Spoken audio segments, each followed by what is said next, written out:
loolu xaalis Gambia la te kii wax na xaalis Gambia la mos ta fay tax dërëma mos ta dugg si réew mi waaye boo waxee ñu ne tax xaalis tax payé ci la te yow mi wax na xaalis tax payé la ndax mos ngay fay tax si réew mi bro even su fekkee ne xaalis taxpayers money la waaye su fekkee ne tax nit ñi fay nañ moom defut ko nag am na ñoo xam ne nit ñi dañ daan fay tax gars yi defuñ ko exactly yep waaw so moom mu ngi koo def moom def na ko sant yàlla moom indi na ay school indi na man tamit Yaya Jammeh yaa try na de man ñu Yaya Jammeh bu ñëwoon ñun dañ ko daan support waaye man bu ma gisee dee yi rek si la xaw a relax bu ma gisee Koro Ceesay dee kii dee Haidara dee ma gis gaay attaque Citizen FM so bugga taal foofu si la xaw a relax waaye Yaya Jammeh ñun dañ ko daan support but Koro Ceesay ñan moo ko rey ok dama la laaj Koro Ceesay ñan dégg si TRRC bi ñan ñoo ko rey Yaya Jammeh non bro déedéet yaa déglu ma xam nga man fan laa di blame Yaya Jammeh kenn du mun a wax ne gis ne Yaya Jammeh mu rey nit ok ñu mu ne Yaya Jammeh moo wax lii waaye comme ñu def action bi ñoo xam ne ñëw def action bi Yaya Jammeh ñëw mu réalise ne Koro suma finance minister dañ ko rey yow xam nga Yaya nu mel bro Yaya dafa tànga Yaya gaay ñeme ñun ko Yaya su dalee gaay son kaw gaay dinañ confess ku ko rey waaye Koro bi biñ koy rey bu Yaya waa delu Kara Koro bi mooy gaañu Yaya Jammeh doon a good président moom ak Edward Singate ak Sana Sabally ku si nekk da nga amee sa entourage bopp amee sa ngànnaay bopp kenn dañ daa ko nag kenn du I mean dominate sa morom they are equal parce que ñoo ànd ñëw def liggéey bi ñu jot ci réew mi ku si nekk jël sa entourage waaye moom moo xeet bi woon non Yaya Jammeh mu ngi bu ñëwee Yaya dañ announce ne Yaya mooy gars seen leader bi APRC loolu lañ wax bu ñëwoon depuis first day of coup d'état loolu lañ waxoon moo doon chairman du doon président chairman waaw léegi moom ak Sana Sabally ak Sadibou Haidara ñii ñoo plan seen plan ku ci nekk sa buuri bopp ku ci nekk am sa entourage bopp ku ci nekk am sa bañ ko falee mun am full in charge of that nation si la clear gars yu doon yàq parce que gis na ne ñii li ñuy doxalee àndut ak ñun li tax ñu ñëw ci la yàquwanteeg Sana Sabally ci la yàquwanteeg Yankuba Touré ci la yàquwanteeg Edward Singate ñoom ñëpp so bu fekkee ne Yaya Jammeh mu ngi go ahead Kara balaa élection man dama foog ne balaa élection la Sana Sabally jógee si lifin balaa gars yi di simi seen uniforme bi lañ téye ñoom Sana Sabally ak Sadibou Haidara foog la yes mooy décembre lifin bi novembre 30 la ndax 19 ñaata la 94 la si eni 94 bi xam nga Yaya Jammeh bu mu ñëwee gars dañu wax ne 2 months la gars di toog so 2 months boobu elapse gars tooguñ so according to people ñu ne Sana ak kii Sadibou ñoom ñu ne dañ bugg a wàcca so according to people rumors la xam nga doo ko mun a wax ne dëgg la so ñu ne Yaya nangu so according to people ñu ne loolu moo tax Yaya mu éliminer gars waaye kenn xamut man moom du ma mun a wax ne loolu moo am o loolu amut so lifin bi la waaw time boobu la Yaya éliminer la ñi ñëw ñoom Bassirou Barrow seen coup d'état bi bu mu ñëwee after coup d'état Bassirou Barrow bi after that la Yaya Jammeh ñëw téye kii Sana ak Sadibou si la génnee gars yi si lifin bi mu tëj leen after Sadibou gaañu so Yaya ñëw mu simi after 96 mu taxaw élection ok man foofu laa ko dee blame bro man xam nga bro ñu waxante dëgg yow sa kër waaw dama la dee jox exemple boobu always sa kër si nga am sa ay 5 doom nga tukki nga ne bàyyi naa leen kër bi nga dem nga ñëw so nga fekk ñaari doom yi deeneen waaw yow sa responsibility la sa doom yi leen foog nga laajte gaay kan moo rey kii waa léegi Gambia di suma ñaari doom yi waaw ok xam nga da nga ne yow soo ñëwee sa kër foog nga laajte kan moo rey suma ñaari doom right waaw kan nga koy laaj su booba du ku nekk ci kër gi nga koy laaj ñetti yu nekk si kër bi laa ko laaj thank you very much so if that's the case lu tax ala woon Jammeh mu ñëw ñu laaj ko li xew ci réew mi lu tax nga seetaan ko muy am non dafa war a ñëw xanaa da nga foog ne gars yi alaawuñ ko. alaawuñ ko kay. Yaya yow dafa yaa war a xam ñëw. ne gars yi alaawuñ ko buñ ko alaawoon Yaya Jammeh dina nekk ci àll for 9 years. ñaata yoon nga gis officiel ci génn na Yaya Jammeh tànkam ci suuf even Batambedu ak ñoom Henry Gomis ñaata yoon lañu wax ne Yaya Jammeh bu mu ñu sonal tànkam ci suuf ñu arrest ko yow dégguloo loolu.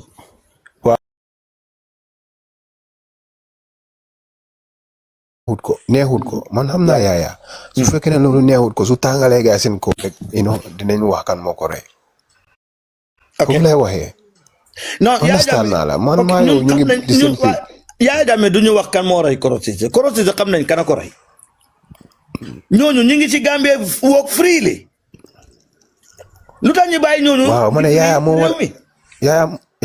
moo war a tëj ñooñu Yaya depuis time boobu. waaw ok damay wax ne Yaya comme daful liggéeyam moom moo lay waroon a tëj Edouard Singate ak ñoom Alaaji Kani ñoom ñu rey Koro Ceesay ñoom Yaya Jammeh daf lay waroon a tëj but unfortunately Yaya Jammeh tëjul leen waaye at time ñëw na ñoom ñu ñëw si suñ kanam confess na ñoom ñoo rey why we let them go. yaa dañ leen war a téye foofu no. thank you very much so ñu ngi bàyyi ñooñu ñu ngi work freely si réew mi léegi Ousseynou Dabo ak oncle Ousseynou ak ñi lu tax expliqué noonu nit ñi supporters bi ne leen ok Yaya Jammeh moom waroon a def lii but dafu ko ñun jëw ne génn fi Yaya Jammeh léegi indi ne ñooñu confess ne ñoom ñoo jëf ji lu tax ñoom waxuñ time boobu ne nañ diti ñooñu. waaw loolu dëgg la waaye man suma parti leader bi mu ne moom baalal na Yaya Jammeh mu amul benn problème ak Yaya Jammeh. non Daabo mu ne Daabo amul benn problème ak. bi ko Yaya Jammeh dafa Daabo dara. Yaya Jammeh dafa Daabo waaw loolu la wax déedéet. lan la def Daabo déedéet comme tëj bu mu ko tëj. ak Yaya Jammeh tëju ko de non Yaya Jammeh tëju ko. li ñuy tëjee boy si génn di protest du ñu ngi leen di tëj bi ko dañ génn protest without permit right. non tëj bi order moo dee joxe am na permit. amul permit waaye xam nga lan kan moo dee tëjee loolu su xapu ne xam nga lan la président bi moo dee joxe order direct ñu tëj leen. non président mënta joxe order pour ñu tëjee. uyuma gala buñ leen téye last time Adama Barrow lan la wax gala buñ leen téye xam nga bu mu joxee speech lan la wax dafa wax ne bu ma gisee affaire si yëngatu rek dama ne gars yi ñu bàyyi leen. so obviously moom moo joxe apport déedéet buñ leen téye yóbbu leen Nile tout laa wax. ok. waaw dafa génne statement mu ne ñii bu ma gisee dëkk baa ngi yëngu. xale yi dem fële Westfield di yëngal. si la joxe order pour ñu bàyyi xale yi. fekk ñu ngi si lifin bi si police station yi. waaw si lañ bàyyi gars yi so order bi dañ la di wane always si kaw la di jógee. waaw su fekkee always si kaw la di jógee. waaw su fekkee ok good na. am na ñoo xam ne tamit dañ dee def lu leen ne am na soldier yoo xam ne Yaya Jammeh du leen dee santa dara waaye ñoom ñoo ko dee defal seen booba. because man loolu witness naa lu bari ñun ñu ngi taxawoon Nusrat si bunti school Nusrat bi suñ benn koto mu ngi jógee Switzerland. ay 98 yooyu noonu. soldier yi dañ taxaw kooku dafa ubbi bunti motoom bi soldier yi di taxaw ak seen lifin bi di romba rek ak seen lifin bi booy dañ ko mbéj. dafa ubbi bunta bi nii rek si boori yoon bi nii dañ ko mbéj ñu wàcce boo ko dóor foofu after nit ñi ñaan leen gars yi bàyyi ko dem so dañ dee def lu leen neex waaye Yaya Jammeh du dee yëgi yooyu. right waaw certain thing yi muñ naa wax ne xëy na Yaya Jammeh moo joxe order waaye óorul ñu loolu óorul ñu. affaire boobu man loolu ñu faate loolu man Yaya Jammeh dëgg def na lu bari Gambia dëgg man gëm naa ne Yaya Jammeh bugg na Gambia. because liggéey yu mu fa liggéey tali yu mu fa def gis loo tali jaabam bi soo jógee Sukuta trafic lay ngay dem jaabam boori jaabam boobu tali boobu is the best tali Gambia Yaya Jammeh moo ko fa def tali boobu mu ngi ubba baax ba léegi depuis Yaya Jammeh dem ba léegi tali boobu woy du dara du dee yaawu so Yaya Jammeh tali yu mu def Gambia tali yu correct la dee defal Gambia ñun suñ bari bu tali bi dafa ubba correct ba Farafeñe tali yu mu defar yëpp a correct. waaw yow léegi yow si sa xalaat lan nga foog ne moo tere Yaya Jammeh dellusiwaat kon indi Gambie. Barrow ñemeñut Barrow dafa xam ne Yaya Jammeh su ñëwee moom day daanu because problème bi mooy problème bi mooy Yahya Jammeh su ñëwee you know supporter yi dafa bari waaye unfortunate bi xam nga lan muy problème bi pateem bi dañ ko asalaamaaleykum doomi réew waaw loolu rek laay livin na nga def bi mooy first time ma dugg sa live nag mooy naka loo gis rek am na first time billaay dëgg bu wet ke nga nekk di leen a wax ni billaay wallaay maa ngi si suuf di la déglu rek waaw noonu la yeah sister yaa ngi cool maa ngi fay sama broda nakam yaa ngi fay na waaw sama mbokk yi di bien la ma ñëw rek xew ci réew mi wallaay waaw xam nga lan moo xew doomi réew xam nga lan moo xew gaay dañ jël patim bi Fabakary Tombong Jatta ñoo gën a ragal Yahya Jammeh ñëw because gaay dañ jël patim bi ñu jox ko Adama Barrow xam nga lan moo gën a garaaw parti boobu la AIC recommend APRC bu Fabakary bi parti boobu la AIC recommend gis loolu Noto Alliance mënuñoo recommend gaay so man Yahya Jammeh su ñëwee dafa nangu patim bi si Fabakary you know o Noto Alliance gaay dem register waate ñu am seen own parti because right now parti bu value bi waaw parti bu value bi moo nekk Fabakary moo def nju jaaj bi mu jël parti non but mu jox ko Kara waa léegi ma laaj la oncle Ousainou Darboe lawyer la right waaw Halifa Sallah is a lawmaker right yeah Jammeh bi mooy dem APRC ci turu Jammeh la nekk wala ci turu Fabakary Tombong Jatta ci turu Jammeh la nekk lu tax ñuy ala Fabakary Tombong Jatta di transfer APRC ci turam wala moom ci mu hold that party hostage non loolu bu mu doon xapoon man sama bopp loolu moo ma jaaxal non xam nga dañu am mag yoo xamante ne dañuy gis lu jaadu duñ ko wax de dañuy bàyyi ne seen yoon nekk ci waaye waruñu woon a alaaw AIC waruñu woon a alaaw Fabakary Tombong Jatta da use APRC te ñoom xam nañ ne Fabakary Tombong Jatta amul parti jàmbur lay use ñu koy dooleel pour mu use politique parti jàmbur waaw loolu Barrow ak AIC ñoo dugalante loolu gaay ñoo ko nekk di ko dooleel waaye loolu is not right lu Fabakary su doon keneen la sax dafa war a delloo parti bi si Yahya Jammeh waaye moom tamit dafa mel ni dafa bugg a sisu foofu noonu dafa sisu di Fabakary ak kii Barrow ak AIC ñoo dugalante loolu yëpp pour Fabakary mun koo gën a dooleel loolu moo tax so parti Yahya Jammeh bi lañ jël so Noto Alliance mu ngi nii ñooñu amuñ doole fu mu nekk nii pour nekk register so ñooñu ñoo war a taxaw léegi ñu ne léegi ñun tamit dañoo register pour nekk Noto Alliance dooñu war a register because duñ mën a jël seen parti bi ñu jox ko Adama Barrow ñoom ñu toog foofu su register wut kan la ñoo taxawal suñu bëggee taxaw presidential election duñ mën a am duñ mën a taxaw because parti bi register wuñ ko.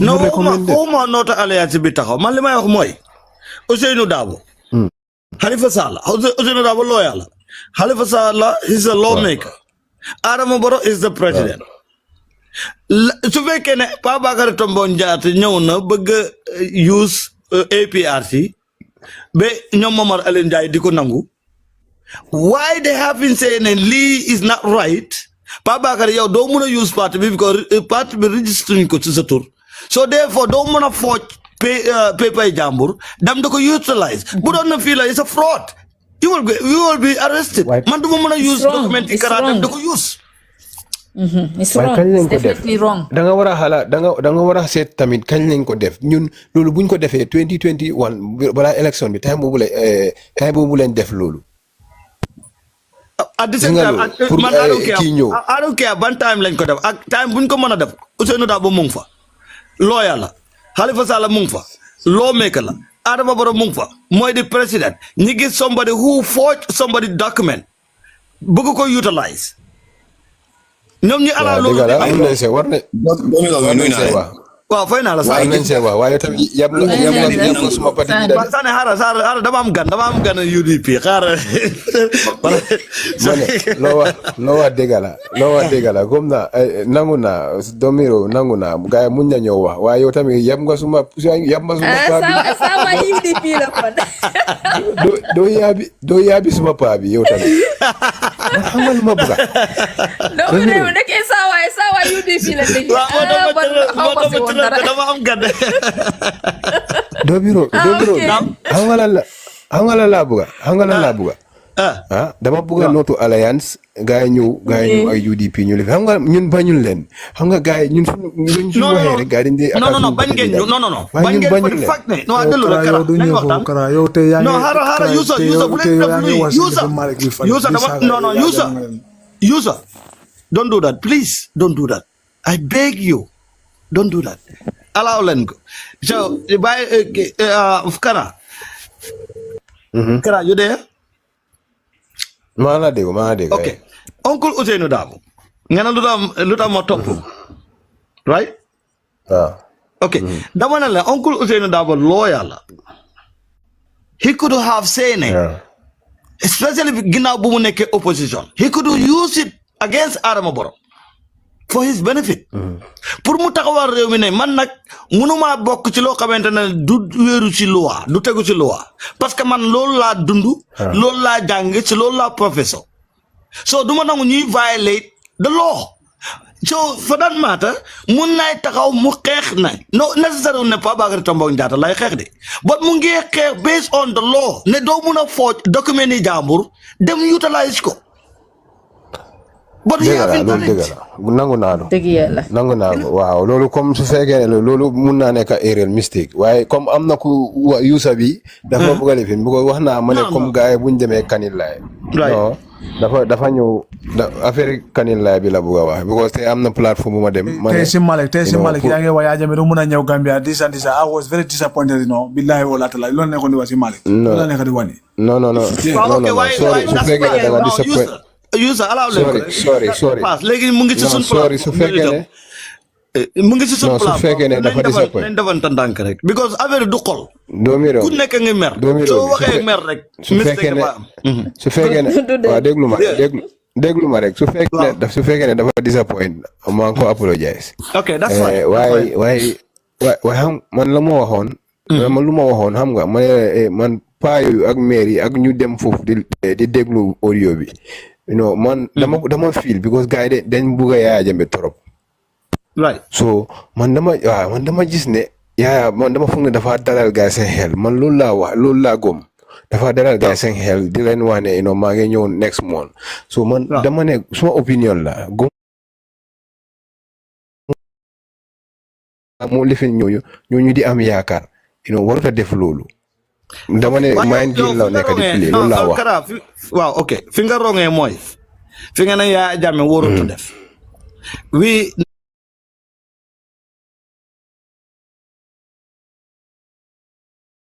not the one who can tell Yahya Jammeh what to do or not magam boppam la mu ngi challenge yéen seen leaders yi kay mosut a génn Yahya Jammeh warta wax lii wala Yahya Jammeh du ñëw ci réew mi du Khalifa Sall du Ousseynou Dabo so waaye ñun supporters yi ñun ñooy wax Yahya Jammeh lan lu mu war a wax ak lu mu warta wax ndax war naa ñëw wala warta ñëw waaye the supporters yi have to decide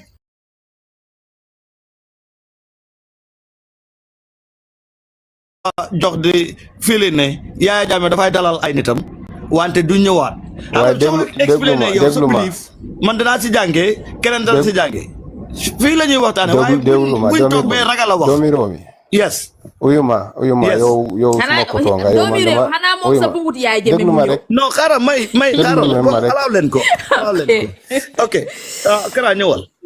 man Yahya Jammeh mu ñëw mu ñàkk a ñëw yëpp la emale waaye man dama ne yow dama la respect te dama la like loolu tax foo nekk rek dama dee bëgg ma dugg fa ma laa déglu waxtaan dama la wax ne ku eeg nii di kooku plateforme bu mu dem li la dee def daf dee attaque nit ñi te man loolu indiwuma fi su fekkee ne dafa bëgg attaque non jàllal foofu noonu ñu yëpp xam nga ñu yëpp Gambians la jàllal foofu non jàllal foofu may mutal sa mic bi let me handle this mënuma jaar just mute nga bàyyi ma handle ok demal continue Kara say how you feel tell me how you feel man dama ne comme xam nga man dama ñëw fii di waxtaan ak yow so ataaguma kenn suma xalaat la laa wax absolutely so buguma kenn ñëw fii tamit di ma attaque because téléphone moo nekk suñu diggante I guarantee you, na suma platform can do the attack because you expressing how you feel. Okay, so continue. So. What makes you think what makes you think Yahya Jammeh he's not coming back? He just wanna calm his people down, pour ñu relax. Agreement. Agreement. Dama foog ne agreement moo ko yóbbu waaw bu mu noonu dem agreement moo ko yóbbu. Right. So waaw su waree ñëw tamit dama foog ne agreement lañ war a lifin pour ñu sign ni def everything pour mu ñëwaat back. Okay. Man loolu laa gëm. Waaw loolu laa gëm. su fekkee ne ñu war a sign agreement boobu nag sa nangu ñoo sign naka la war a def. waaw xëy na ok suñ ko signutee tamit loolu la ma suñ ko signutee du ñëw. foofu tamit logique la suñ fekkee ne sign du ñëw. non why not. mu jékki-jékki rek ñëw noonu. waaw. What's the worst thing can happen to him? Besides arrest him, take him to mile 2. What's the worst thing can happen to Jammeh? Besides arrest him and take him to mile 2. Lan mooy xew su fekkee dafa loolu. Waruñ ko arrest. Then he must come. Waruñ ko arrest dafa war a dem. waaw dafa war a dem mu toog këram. waaw su fekkee ne justice da ko soxla. right su fekkee ne dañ ko soxla ñu oo ko mu ñëw mu dem court. exactly. ke waru ko téye. exactly. Because he's still innocent. Exactly. He's still innocent. Yahya Jammeh is still innocent because kenn musut ko wax ne Yahya Jammeh moo def lii. wala ñu charge ko of anything. non. kenn musu def loolu ñoo xam ne ñu ne def neen ñooñu ñëw neen testify neen TRRC waaye gars yi génn neen dem neen kenn teewul leen so Yahya Jammeh tamit mun na moo ñëw. mu dem face lifin bi su fekkee ne mu ne defut ko. court bi na ko bàyyi mu free. exactly. dañ war a indi evident ne moo def lii wala defut ko. exactly foofu lay waxee su fekkee ne amuñ benn evident Yahya Jammeh mun na moo free even su fekkee ne moo ko def sax amuñ evidence mun na moo free. exactly so su fekkee ne Yahya Jammeh moom mu ne su fekkee ne Yahya Jammeh mu ne dafa ñoom dañ li tax mu génn Gambia it was based on agreement bu mu am ak gars yi léegi mu gis ne gars yi 6 months lañ ko waxoon but so far is 9 years already so waxuñ ci dara. ndax dafa toog foofu na fekk saa yi noonu du ma ñëw he must come back and face whatever comes up bu fekkee ne dañ koy arrêté ko buñ ko bàyyi mu dem këram ñu bàyyi ko këram at least ñëwaat na back in the Gambia. yow. su fekkee ne kay agreement. waaw gis naa loolu su fekkee ne gars yi nangu ñuy respect agreement bi bëggu ñoo sign ñuy waste time am bi waaw moom tamit dëgg mun na moo su buggee ñëw kay war naa try léegi mu ñëw. exactly bu ñëwee mu face whatever lu gars yi bëgg a def ñu def ko once and for all. so mbir mi damay boor. but because of guys I know nag du mën a toog ci àll bi nag because guys I know I'm not coming back. I will come back whatever you guys ready you guys is on you do it. I support that mu ñëw I support that mu ñëw waaye comme lu ma la wax rek gëmuma ko waaye su ñëwee tamit dinaa wax ne gëmuma ko waaye ñëw na okay so November dina ñëw inshallah gars yi ñu waxtaan. waaw now but thank you so much di nga nii lañ koy defee rek di nga buñ ko waxee te waxee ko mer danañ get somewhere at least danañ gis fan lañ war a focus pour ñu gis fan la gars yi amee right ak fu Yahya Jammeh amee right li may wax mooy ñëw Yahya Jammeh soon is not gonna be based on ndax ñii sign nañ pour mu ñëw dafa based on ne Yahya Jammeh mooy gis ne ñii li ma wax ak ñoom pare wuñ koy def so for that matter I will just go whatever they decide to do then we start it from there su fekkee dañ may arrest it's on them bu fekkee ne dañ may tëj it's on them bu fekkee ne dañ may rey it's on them it's all on them but I will go and face right so kon bu ne dafa ñëw November why people think that because sign nuñ agreement Yahya Jammeh du ñëw man foofu la am problème yi understand. Yeah, how are you? Doomi réew. Yeah. Doomi réew. Yes. Kontaan naa trop Kara ñëw na. war naa ko I was angry waaye mu ne understand but si suba bi Kara the way he was talking boy is very wrong but I appreciate because nit ko am discipline na ñëw na mu ne sorry kërib Kara nii ak nii and I very appreciate understand lii politique la understand Yahya Jammeh is not our enemy Yahya Jammeh doomi Gambia la understand so Gambia ni suñu bugutee ñu ngi UDP bëgguñu Yahya Jammeh mu ñëw loolu la ñu nekkoon di wax si suba waaye even Malick Koto bi ku nekkoon di host bi moom mu ne UDP la waaye mu ne Yahya Jammeh war nañu bo Yahya Jammeh su ñëwee APRC sax mun na join UDP ñu jël dëkk bi si baro mu ne waaye na UDP gars yi okay why ga ñu ñew di wa Yahya Jammeh ti nala jang na jita airport mile 2 krika so kala fa wo saying that Yahya Jammeh du mëna ñew ci Gambia Yahya Jammeh fa why is he using what party ngol fa boy Yahya Jammeh kata wo party ngol fenke ke sama kanila why is he doing that for ka wandi ke ba kata ke sindi bankoto krika so why Malik mu ne ko be careful Yahya Jammeh papa ñu APRC lañu bëgg lu mo tax ñu dem kanila so after mu ñew mu ne no mo waxul why legi ni I respect him and from today I really respect Kara because ñew na war na apologize te ni an dek dafa am discipline because fa fekke kenena muna mo wacha musaga but I really appreciate the way he talk and I really respect him politically film mon parti bu mu buga bobu la mo support man parti bu ma buga bobu la support so gars yi UDP lañ xamne Yahya Jammeh su ñewé fété sax Yahya Jammeh muna mo join ak UDP muna mo join ak benen parti ken xam way ñun luñu buga Yahya Jammeh nañu ci Gambie way luñu nekati wa lu xew Yahya Jammeh du ñew sorry am nga lu tax ma wax loolu because man ñëpp laa emale man Gambia ñëpp laa emale ñëpp laa buga okay so waaye comme bu ma gisee gars yi di dem foofu you know loolu moo ma lifin ma ne kon xëy na Yahya Jammeh dafa bëgg a dalal gars seen xel dafa bëgg a dalal gars seen xel loolu tax muy wax nii loolu laa wax nii loolu tax ma wax loolu waaye sorry su fekkee ne neexul na daal I'm very sorry waaw ok non waa Sané ñun waa Yahya Jammeh yi nañ allow ñi nga xamante ne ñoom they are on the other side ni express how they feel this is what we're gonna do here so yéen comments nonsense ñu ngi suuf comments nonsense non bu leen faale comments yi guys relax bu kenn di focus ci comment section bi you have nothing to do with the comment section ñun nañ focus ci platform bi ni discuss this matter all right I beg you guys please dégg nga bu kenn worry about lu nit bind they just write in how they feel is part of it so Sané may ma rek 1 second dañu am ñoo xamante ne ni we have differences with them in order for us to get somewhere we must talk about it okay ku si nekk génn sa anger say how you feel then at least we can start it from there waxtaan bi waaye su fekkee ne ñun ñëpp dañu yore suñu mer ku nekk boo ñëwee doo isi sa wax bu neex defe na loolu mooy tax wax bi neex itam mer mooy bëri rek so dama lay ñaan so now I will go to Mel moom itam ci beneen side bi la nekk xaaral ma kii ma laaj ko moom itam yow naka doomi réew waaw man yéen waa APRC man xam nga ne man ragaluma leen because I have one of you at home right I have one of you at home so man ragaluma waaye man yow yaa ngi ne understand loo waaye sister bu ragal APRC duñu way kat duñu def dara Sané please non Sané suma nit la waaw alors Sané ñu ngi jógee ci beneen plateforme Sané rek la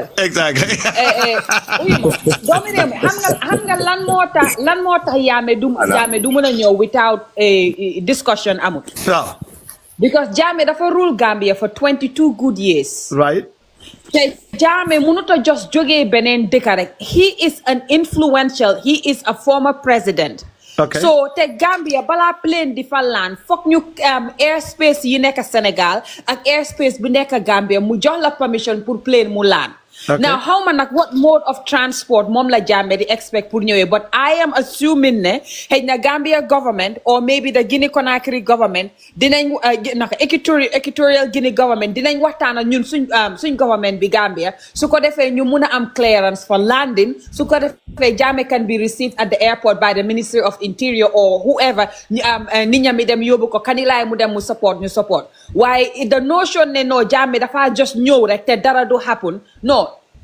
fokk wax mu am fokk waxtaan mu am waaw ok man ne waxtaan mu ngi am waaw allow me ñu waxtaan fii tuuti waaw nañ waxtaan rek te dal waaw yow gëmuloon ne Jammeh mën naa ñëw indi Gambia without plane waaw loolu noonu su ko defee he'll be breaking the law bëggoon naa ko no if he have to break the law to come to the Gambia to face any charges he will do it su fekkee ne break the law don't you think that would cause a civil unrest allow me su fekkee ne break the law in order pour mu ñëw ci Gambie even suñ koy arrest sax mu face the charges moo ko gënal because xam ne su bëgg a jaar si air bi duñ ko allow su government bi yëgee ne Yahya Jammeh dafaa ñëw duñ ko allow te moom bëgg naa ñëw face li mu bëgg a face foogu la ne moom he will find a way to get into the nation even su fekkee ne dañuy yëg ne Yahya Jammeh ñëw na fa ñu arrest ko sax at least ñëw na Gambia waaw léegi xam nga yow li nga wax noonu. ah No, hold on. xam nga yow li nga wax noonu. by the way, yaga mudde waaw xam nga yow li nga wax noonu mun na moo happen. waaye Yaya Jammeh moom dafa bugg a Gambia. te Yaya Jammeh démba bi mu waxee sax dafa address supporters am ne bu kenn def loo xam ne waruloo koo def. yes or no. yes. so léegi man fogu ma ne man si suma user, what are you doing? I don't like it. I don't like what you're doing, user, right now. So can you allow people to express their side, please? Because ñun duñ mëna oté né Yaya Jammeh na ñëw explain nit ñi side am ba paré ñun bu ñu ñëwé ci ñun itam li ñay def ci biti buñ ko dara def dafa nekk baakam foofu. Can I say something? Well, you have to allow me to before you say anything. Allow because this I was sister speaking. to finish. Let me come. Okay. Yes, okay. Wow, please. Dama lay ñaan rek li laay war a sooli. Yeah, that's true. Yeah. Yeah, go ahead, Mel. Anyway, Domi, so li ma doon wax ne Yaya Jammeh moom dafa wax supporters am ne bu leen def anything illegal. Now I believe na Yaya Jammeh has ways and means pour mu ñëw Gambia without a plane. Mun na moo use another mode of transport. Right. Waaye man fooguma ne Yaya Jammeh ak ni mu buggee Gambia ak the massive support bi nga xam ne moom la am si ground bi, he would risk that to do that su ko defee dina cause a civil unrest. I don't think he will do that. Man foog naa ne gars yi dinañ waxtaan te Jammeh dinañ ko receive si dëkk bi like an ex-president jox ko the respect that he deserves. Which is the right thing to do. I agree. Yeah. Yeah, Man, but that's what I believe. Can I say something? Sometimes if Yaya Jammeh just want to wait until we are ready, we human beings we never ready. I'm sorry to say. You understand? But as we understand, if Yaya Jammeh just want to wait for Gambian to make a decision, it will never happen. I'm sorry, Exactly. It will take forever. So you sometimes in life you have to force yourself to do something and to be able to explain injustice. That's what is going to happen. Yaya Jammeh is part of the Gambia. Nobody, even me myself, whom you know that they say Manjago Gineb Salo Joke, I have a right in the Gambia because I'm born in the Gambia. You understand? So especially Yaya Jammeh. So nobody in this earth can stop Yaya Jammeh. If Yaya Jammeh want to land a plane in the territory of the Gambia, nobody have a right to stop Yaya Jammeh. I'm sorry. There is a law here. Even though you follow the protocol, to make things happen, you have to break the protocol. Whether people like it or not, we can all face it. Okay. Now, Mel. Well, man. Yeah. Do you understand that our airspaces are controlled and bu fekkee ne plane dafa ñëw ci suñ airspace bi without clearance they can shoot that plane They down. are controlled by the I don't even understand why they have problems with Yaya Jammeh coming back home. I don't get it. Truly. Can I say something? The airplane is controlled by the foreigners who are not the citizens of the Gambia. You cannot come in the territory of the Gambia and land your plane there. You must No. Gomez. No, you're not understand Olomade. Let's relax. You must take a permit. But Yaya Jammeh is a Thank citizen you. of Gambian and he's been exiled for how many years? Over 9 years? So if he was, and we know that Yaya Jammeh... Jadama, allow our sisters get somewhere, then we will get to you. Yeah, go ahead, Gomez. Yeah. Keep on like deglu. Okay. Well, Gomez, go ahead. Keep on like deglu, sister. Yeah, go ahead. So, you see, this is what I'm trying to say. If Yaya Jammeh doesn't make a decision to come into the Gambia, nobody will bring Yaya Jammeh back. That's what I'm saying to you. In life, you have to make a decision. A decision based on you and God. Whatever the consequence you may meet over there, me myself, I make some certain decision by myself. Right. I make certain decision by myself, which does nobody agree to it. I did it. It actually favored me, but I faced the consequences. Simple as that. So Yaya Jammeh doesn't have to come and start begging Gambians. Demo wara nyaw, lolen buga kumase, wow, temuneka citizens of the Gambia. Let me tell you, I remember me saying to the UK government, your citizen. The British citizen own only British citizen. They don't have any other country. They don't have any other country rather than this British citizen. That's what they have. They should look after their own. Simple as that. Okay. Mel, what's your response on that? My response on that, No. Yahya Jammeh. Gomez, just 1 second. Mel, Okay. this The system. lady, Maria. Mel Parana, give me. Mel Okay. Parana. By the borom Dubai. By the ñëwal. Ma ne ko borom Dubai ñëwal. man luma am pour wax fofu nonu. There is no Gambian. There is no Gambian. Amul ben Gambian bo xamne ni mun na stop Yahya Jammeh pour mu ñëwaat Gambia. Exactly. Thank Lolu you. amul fofu nonu.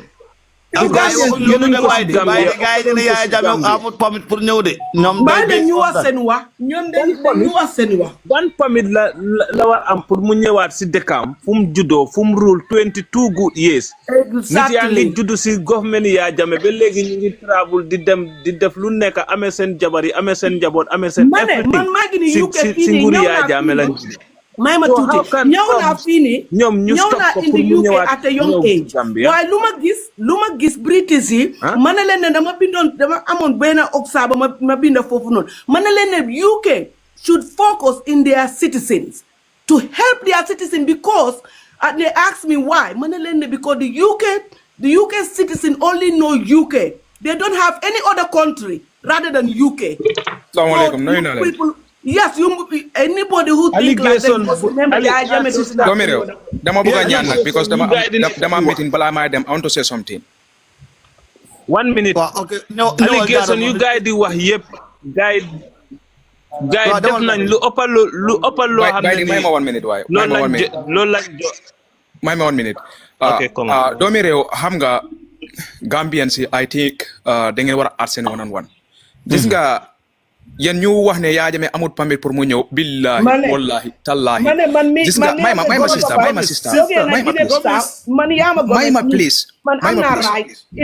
ma please because foofu laa juddoo lu ma leen naa wax yéen ñuy wax ne Yahya Jammeh amul permit su mooy ñëw dañu war a clear air space bi we don't care about that gis nga Gambia lool ñun jàmm lañ bugga de te ku bugul jàmm nag dëkk boobu noonu gis nga ñu nekk diaspora ñoo nekk da yàq Gambia lii moo nekk dëkk bi fenkat yi yëpp si diaspora bi la gaa yi nekk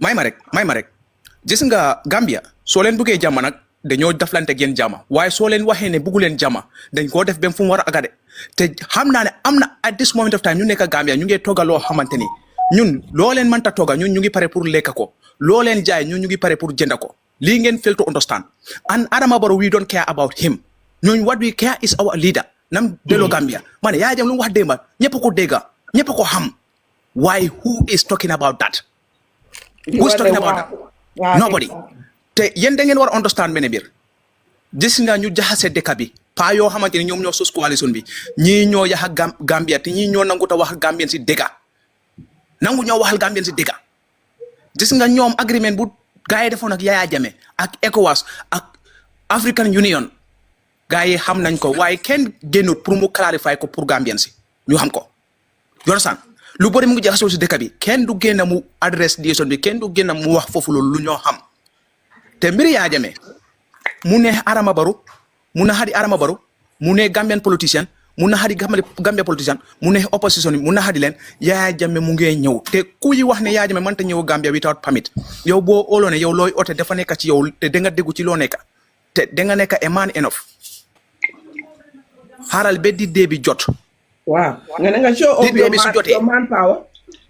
may ma rek yéen one thing ngeen fail to understand gis nga Yahya Jammeh ñu nekk gannaawam we are ready for anything and suñu bakkan lañ teg nag Gambia kenn deyam moomut ko kenn deyam gënut sey kenn deyam you understand anybody ku nekk Gambien Yahya Jammeh moo la gën a nekk Gambien Yahya Jammeh lu mu defal Gambia am na ñu bëri tey ñu ngi wax ne Yahya Jammeh du mën a ñëw Gambia may ma rek Yahya Jammeh lu mu defal Gambia am na ñu bëri tey ñu ngi wax ne Yahya Jammeh du ñëw Gambia wala su bëggee ñëw Gambia dafa need permit Yahya Jammeh lu mu defal Gambia am na ñu bëri ñu koo saaga si internet bi fii Yahya Jammeh lu mu def Gambia ñoom seen parents sax defuñ ko Gambia you understand te this the hard fact te da ngeen war a mutal kii mu ngi wax mutal kenn mu wax please seen politiciens yi ñoo xamante ñoom ñoo leen jalal ngeen ay saaga Yahya Jammeh fii ku saaga Yahya Jammeh dañoo génn saaga sa political leader ak sa entire generation ragaluñ ci dara even Adama Barrow supporter suñ saaga Yahya Jammeh dañoo saaga Adama Barrow Adama Barrow dañ koo teach a lesson boo xamante ne du ko musa fàtte ba aduna tukki man maa ko wax nag and then I will not hide my identity and then Adama Barrow dafa war a xam ne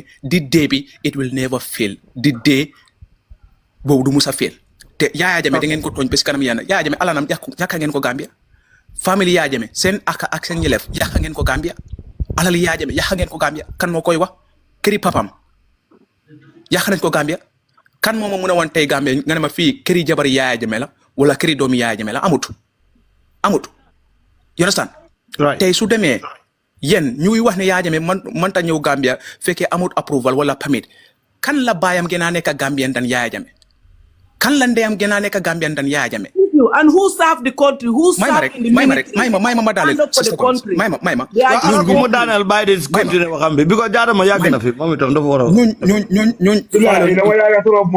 yeah I really appreciate you moom moo tax ma mention la maa ngi lay bàyyi xel may ma rek jaarama just one second ñun lu ngeen a wax ECOWAS bu leen neexee ngeen dem dajale ECOWAS seen military bi yëpp Gambia military ECOWAS bi yëpp su leen neexee ngeen dajale gis nga Gambia su naree tàkka tey ECOWAS duñ fay de Adama Barrow la ñoo fexee naka lañ ko génnee Gambia gis nga yéen ñu dëkk diaspora soo leen foogee ne dëkk bi su tàkkee yéen seen famille dafa rëcca an seen politicien dañoo rëcca gis nga 2016 lu naroon a am Gambia loolu su amoon Gambia da ngeen a dégg Talla Ousainou Darboe Talla Halifa Sallah Talla Amat Bah loolu ngeen doon dégg Gambia xamante ne kenn ku nekk foo dëkk xam nañ ko te ñu nekk de saaga Gambia Yahya Jammeh tey Gambia ñoom xam nañ leen xam nañ seen famille xam nañ fuñ dëkk te gars yi buñ daw de nañ toog ñu xaar ifin gars yi buñ daw fu mënta dugg nañ loo jël gars yi ku mu nekk ku mu naxat Yahya Jammeh dañ koo defet ku ko like ku ko ñàkk a like because seen politicien du tax ngeen ñëw saaga Yahya Jammeh ku liggéey Gambia ni seen politicien lan leen defal Gambia surtout ñu ki sana mañang la jong la bu leen ñu boy man maa ngi am meeting bi si kanam maa ngi am meeting thanks okay now no xaar leen one second guys jaadama na wa jaadama yes ni waaye doomu réew ni naa leen ni waaye ma ne waaw fay nañ la jaadama man dama amoon benn teacher bu ko benn headmaster ak teacher bu kool jaadama man la you are welcome no wala na du wan am na duma waxee loolu rek su ma waxee loolu rek waxtaan bi dina ne loolu okay jaadama carré waaw ma ne waaw ma ne nuyu naa leen ñu ne waxtaan baa ngi ne wax dëgg ne yàlla man dama intéressé waxtaan bi dëgg man nag bokkuma yéen foti nag dama ko wax openly nekk we are here ñun ñëpp luñ bëgg rek pour Gambia dem kanam understand te dañoo tase si plateforme yi wax with different views different dimensions understand right dew mi réew man dama lee follow dama lee jéglu sam da dama lee nekk bàyyi on bi sama tudda leen di ree rek dama lee ree understand loolu xam naa ne ñun ñëpp benn bi lañ waaye ñëpp ku nekk dafa am ku nekk dafa am koo bugga te pare ñun ñëpp da ngaa gis nga am sa doom bi nga xam ne nga am foo doom yow ku la laajte sa diggante yàlla di nga am sa favorite koo xam ne mooy sa favorite understand so loolu is normal so we going back to the topic man leena yesterday dama appreciate Yahya Jammeh wax bu mu wax so man dama gis ne lu bari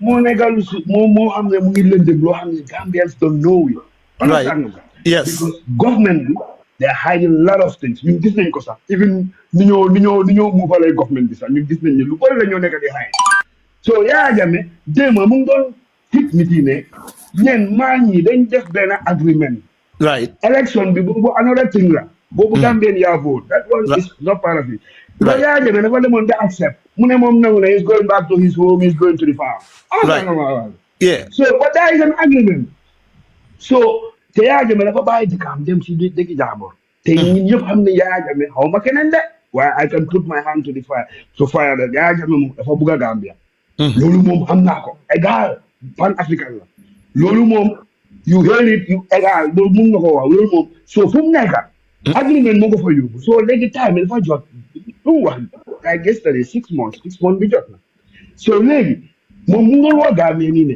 agreement naa dafa ñii léegi dama yàgg fu ma nekk dama bëgg a ñibbi kenn léegi yéen loolu di wax it makes sense even man mii sax su nekkoon man la in that situation fu Yahya Jammeh nekk dafa ne ko na xari damaa dem exactly foo nekk xaw ma loolu moo faa nekk de xaw ma loolu moo faa nekk exactly that's my man nu ma buggee Gambia man nu ma buggee Gambia fii am na nu moo demee damaa wax ne fu ma maa ngi bitim réew de waaye tàngara maa ngi nga ne ma doo dugal Gambie baa ne léegi moom nee na xari moom ma dee Gambie sax moo gën ma dee fii baa ma dee Thank you. so man yaa def procédure bu mu def loolu boobu understand naa ba pare gis naa ne he's fed up. You wait.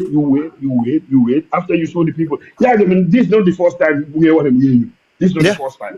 Yeah. So, he has to come. Mu talk. Anything. Never rule Gambia 22 years. Do have a lot of influence. Alone is a security threat. Let's say it like that. Whether we like it or not, because Yajame is very powerful. Maybe himself as a person, he's very peaceful. They must have go ahead. So long come yon dina ñu nanka ñu loolu ko def ngeen def ko waaye bëggut environment waaw understand but Jammeh so déggee di gën so déggee di Jammeh yow sax di nga xam ne Jammeh kii jaarama xaaral kii Mel kan ngay oo sorry dama amoon call ana comment sem na Gomez non mu ngi nii dina dégg Gomez no comment li ma la doon jéem a explainal balaa suma call bi di dugg I apologize mooy ne airspace yi fanaa foofu noonu lañ nekkoon fàtte naa sax wait let's just move on fanaa understand nga foofu noonu let's just move on okay wow if you just let me down here you know so man léegi lu may ñoo ko bokka waaw man so léegi lu may wax Yahya Jammeh man lu ma ragal man as a person now I'm just talking of my own personal view okay Yahya Jammeh su waree ñëw without without informing the government, it could be a security threat. Someone ask personally. Someone for more. If I want the people on the ground, they have to make a channel. I don't know because moms are wonderful. Executive, nobody knows. Can I just say something, Mr. Jadama, my teacher? Okay, Sani. Mr. Jadama. Can I just say something? You see somebody who served the nation, somebody who served his nation like Yahya Jammeh contribute in his nation, right? And he became a president. President comes with wisdom and understanding. Based on legislation, you understand? Yahya Jammeh has followed the protocol to wait for the Gambian government to bring him back. They are not ready to bring him back because they are there to enjoy what they are having now.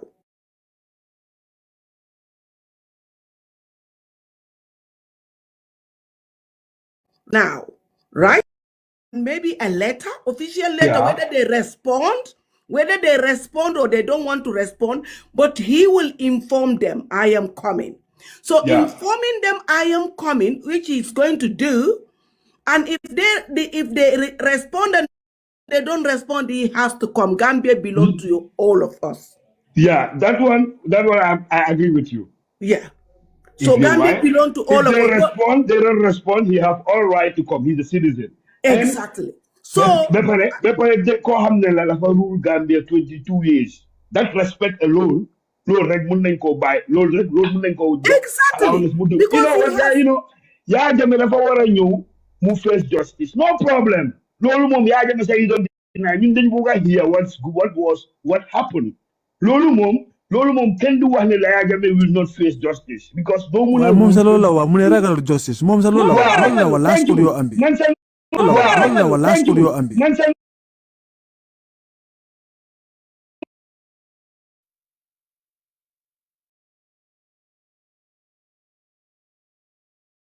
mané ngeen em deka bi ñun ñepp ko boka yeen ñi paré nak pour né arrêt da ngeen bëgg arrest Yahya Jammeh start preparing ñu am question for Yahya Jammeh start preparing your questions ñun Yahya Jammeh is going to drop down in that country Yahya Jammeh dafa wacca ci ni wala ci nalé yeen ñi amé sen question yi ñu ko bëgg arrest start mobilization now ngeen dem tok ci airport bi parce que xamna né Yahya Jammeh mom dina ñëw by hook by hack dina ñëw ñun xaaruñ Adama Barrow sa fu nekk ni xaaratuñ kenn we are not threatening nobody we are not threatening nobody but it's high time yeen xam nga yeen da ngeen wone sar yeen da ngeen arrest Yahya Jammeh yeen dekete yeen ragal Yahya Jammeh yeen wax ne yeen you are not comfortable with him staying in that country léegi yéen ngeen ne kooku noonu dafa daw exile kooku naka la dawee exile yéen ku ngeen wax ne yéen bëggu leen ko foofu noonu na génn ba 6 months mu agree into that 6 months turn to 9 months bien ba léegi ngeen ne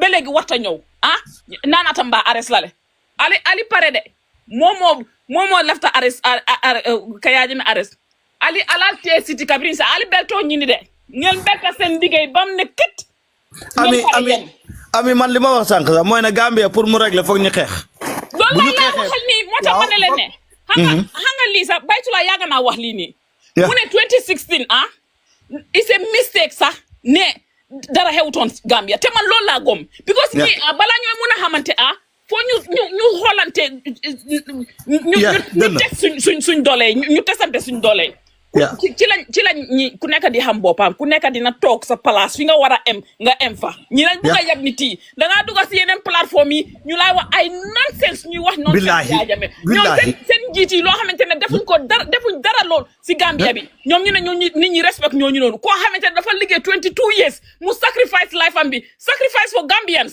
ñu ne kooku noonu warta am dara kooku noonu warta ñëw si dëkk bi yéen da ngeen a wax lu la ne dëkk bi ñun ñu ngi toog fii nii ñun ñëpp Gambien lañ ñun no Kamara xaaral may ma 1 second doctor kii advocate for violence but doo mën a wax ne doo follow the law nga violate the law ba pare nga ne yow create law violence so ñoom dañ bëgg a charge Yahya Jammeh loolu lañ gëm loo seen supporters Gambien ñi loolu lañ gëm because seen njiit yi Kalachi Khalifa Sall gi ak Ousainou Darboe ñu ngi leen gëm loo ne Yahya Jammeh bu ñëwee dafa jaar ci yoon te ñoom ñu agree on with Yahya Jammeh on conditions ñoom ñu violate that agreement ngeen ne kenn du violate agreement bi ñëw Yahya Jammeh dafay ñëw su ñëwee su fekkee ne gars yi dañ koy arrest so be it bu fekkee ne dañ koy bàyyi mu dem toog ku am any cases against Yahya Jammeh mu ñëw court so be it but du ngeen mën a toog agree ak Yahya Jammeh ngeen dem violate that agreement ngeen ne Yahya Jammeh bu ñëwee it's a violation ngeen ne ñi koy support ñoom mu ngi wax ne Yahya Jammeh ni docteur TJ bii nii ñii masan yi la ñoo wax nii gis nga am na ñoo xamante ne ñii dafa am góom bu nekk si seen biir xol yi te pour ñu faj ko Jammeh fu mu toog noonu foofu la war a toog ñii maasi ñii kii docteur bii nii ñii dafa am lu leen naxari góom moo nekk si seen biir xol yi te ñii seen góom yi pour ñu faj ko Yahya Jammeh du war a ñëw si dëkk boobu noonu ñii seen maas yi te dëkk bii nii ñun ñëpp ñoo bokk dëkk bii nii man xaw ma fenn lu dul Gambia suma maamati yëpp Gambia lañ ne gis nga ñii lu leen naxari ñun xam nañ ko waaye luñ koy fajee tamit ñun xam nañ ko man advocate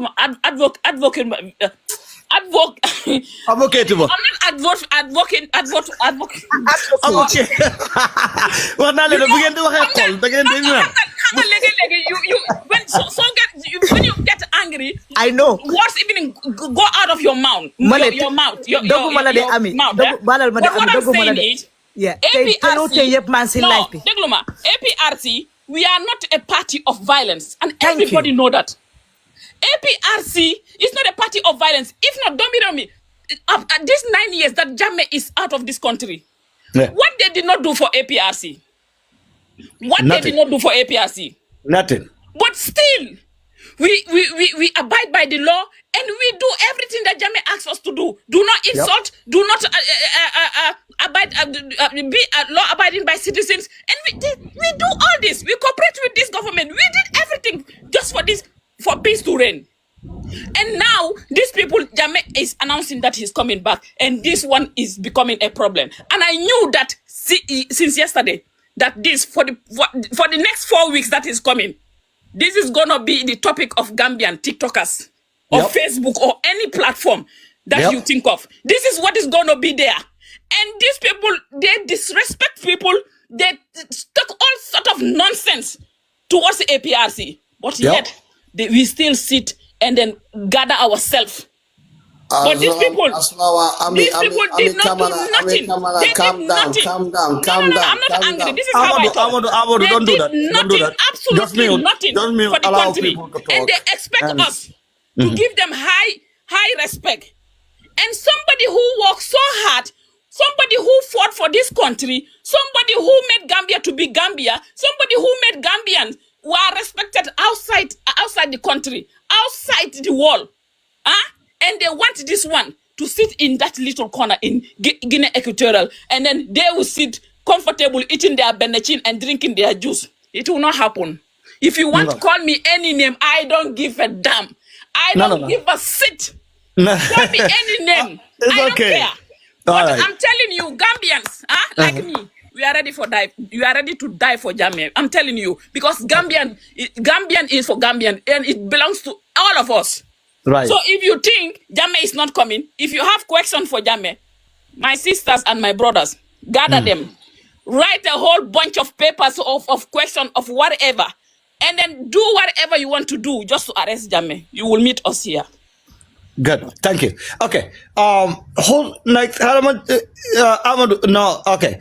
Amadou then come after. Nyari Amadou fi nek na xama. Assalamu alaikum. Wa alaikum salam. Pour yokka lo ami camara di wax rek suma sister bu baax bi wanda fi ay kàddu yoo xam ne kàddu yu am solo. Waaye tubaab yi dañ wax ne. Fallibility must be predominant but not sarcastic. Too much highfalutin terminology is going with regards to Yahya Jammeh. But the contribution that this man have done in the Gambia immensely is never been commented. So, who are these people? Who the hell are these people to say Yahya Jammeh got no right to come to the Gambia? As you can hear from the horse's mouth, they have reached a memorandum of understanding. And those memorandum of understanding was violated by the present government. So, Yahya Jammeh decided that he called his people like me and you and any other prominent Gambians, and he told us that he's coming home. So Yahya Jammeh is going to be welcome, and anybody who have anything against Yahya Jammeh, we have a court of law in the Gambia. But if they don't want to respect the court of the Gambia, they want to arrest Yahya Jammeh, then they're gonna be ready. They should be ready, because we are going to stand tall and see that that doesn't happen. Because we are ready to die for Yahya Jammeh. Because this man is the only person who put Gambia into the international mark. So the people who are coming down with this kind of fallacies, thinking that they have everything what it takes for Yahya Jammeh not to come to the country. So Yahya Jammeh doesn't have people. That will be the day. It's going to be the D-Day of the Gambia. Hey, Momo le alonko ite ba futu tale. Yamoy. No.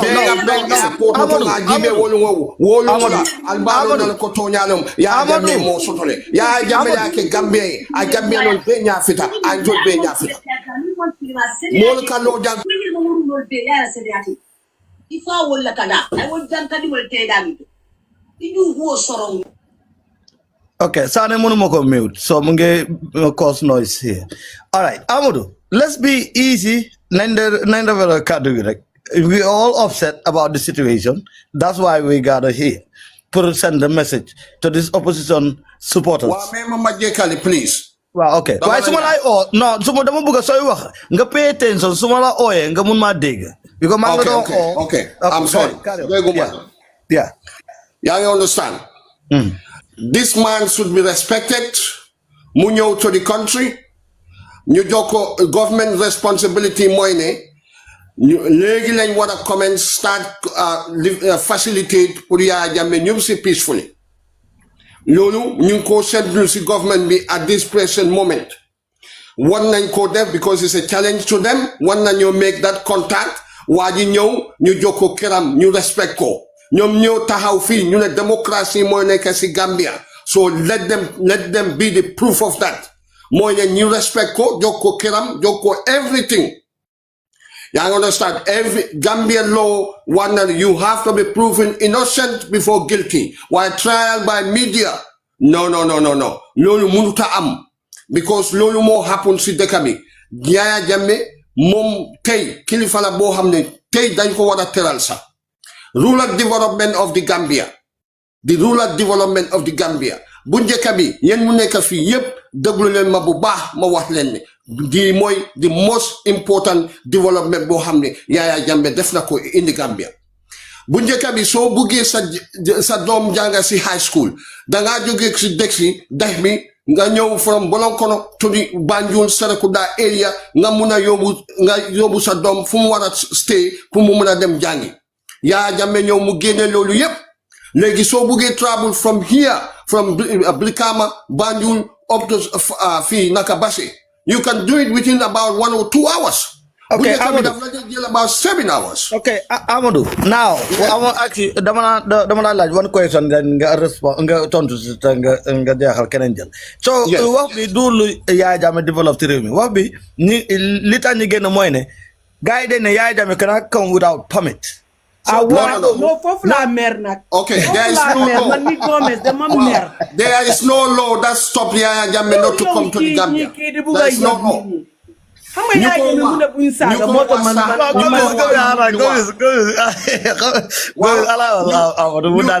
Then Fanta Banyo. Wa nyuko wa so oito kuko wa nonu sa hamul loi. Amul loi dafa am ben loi.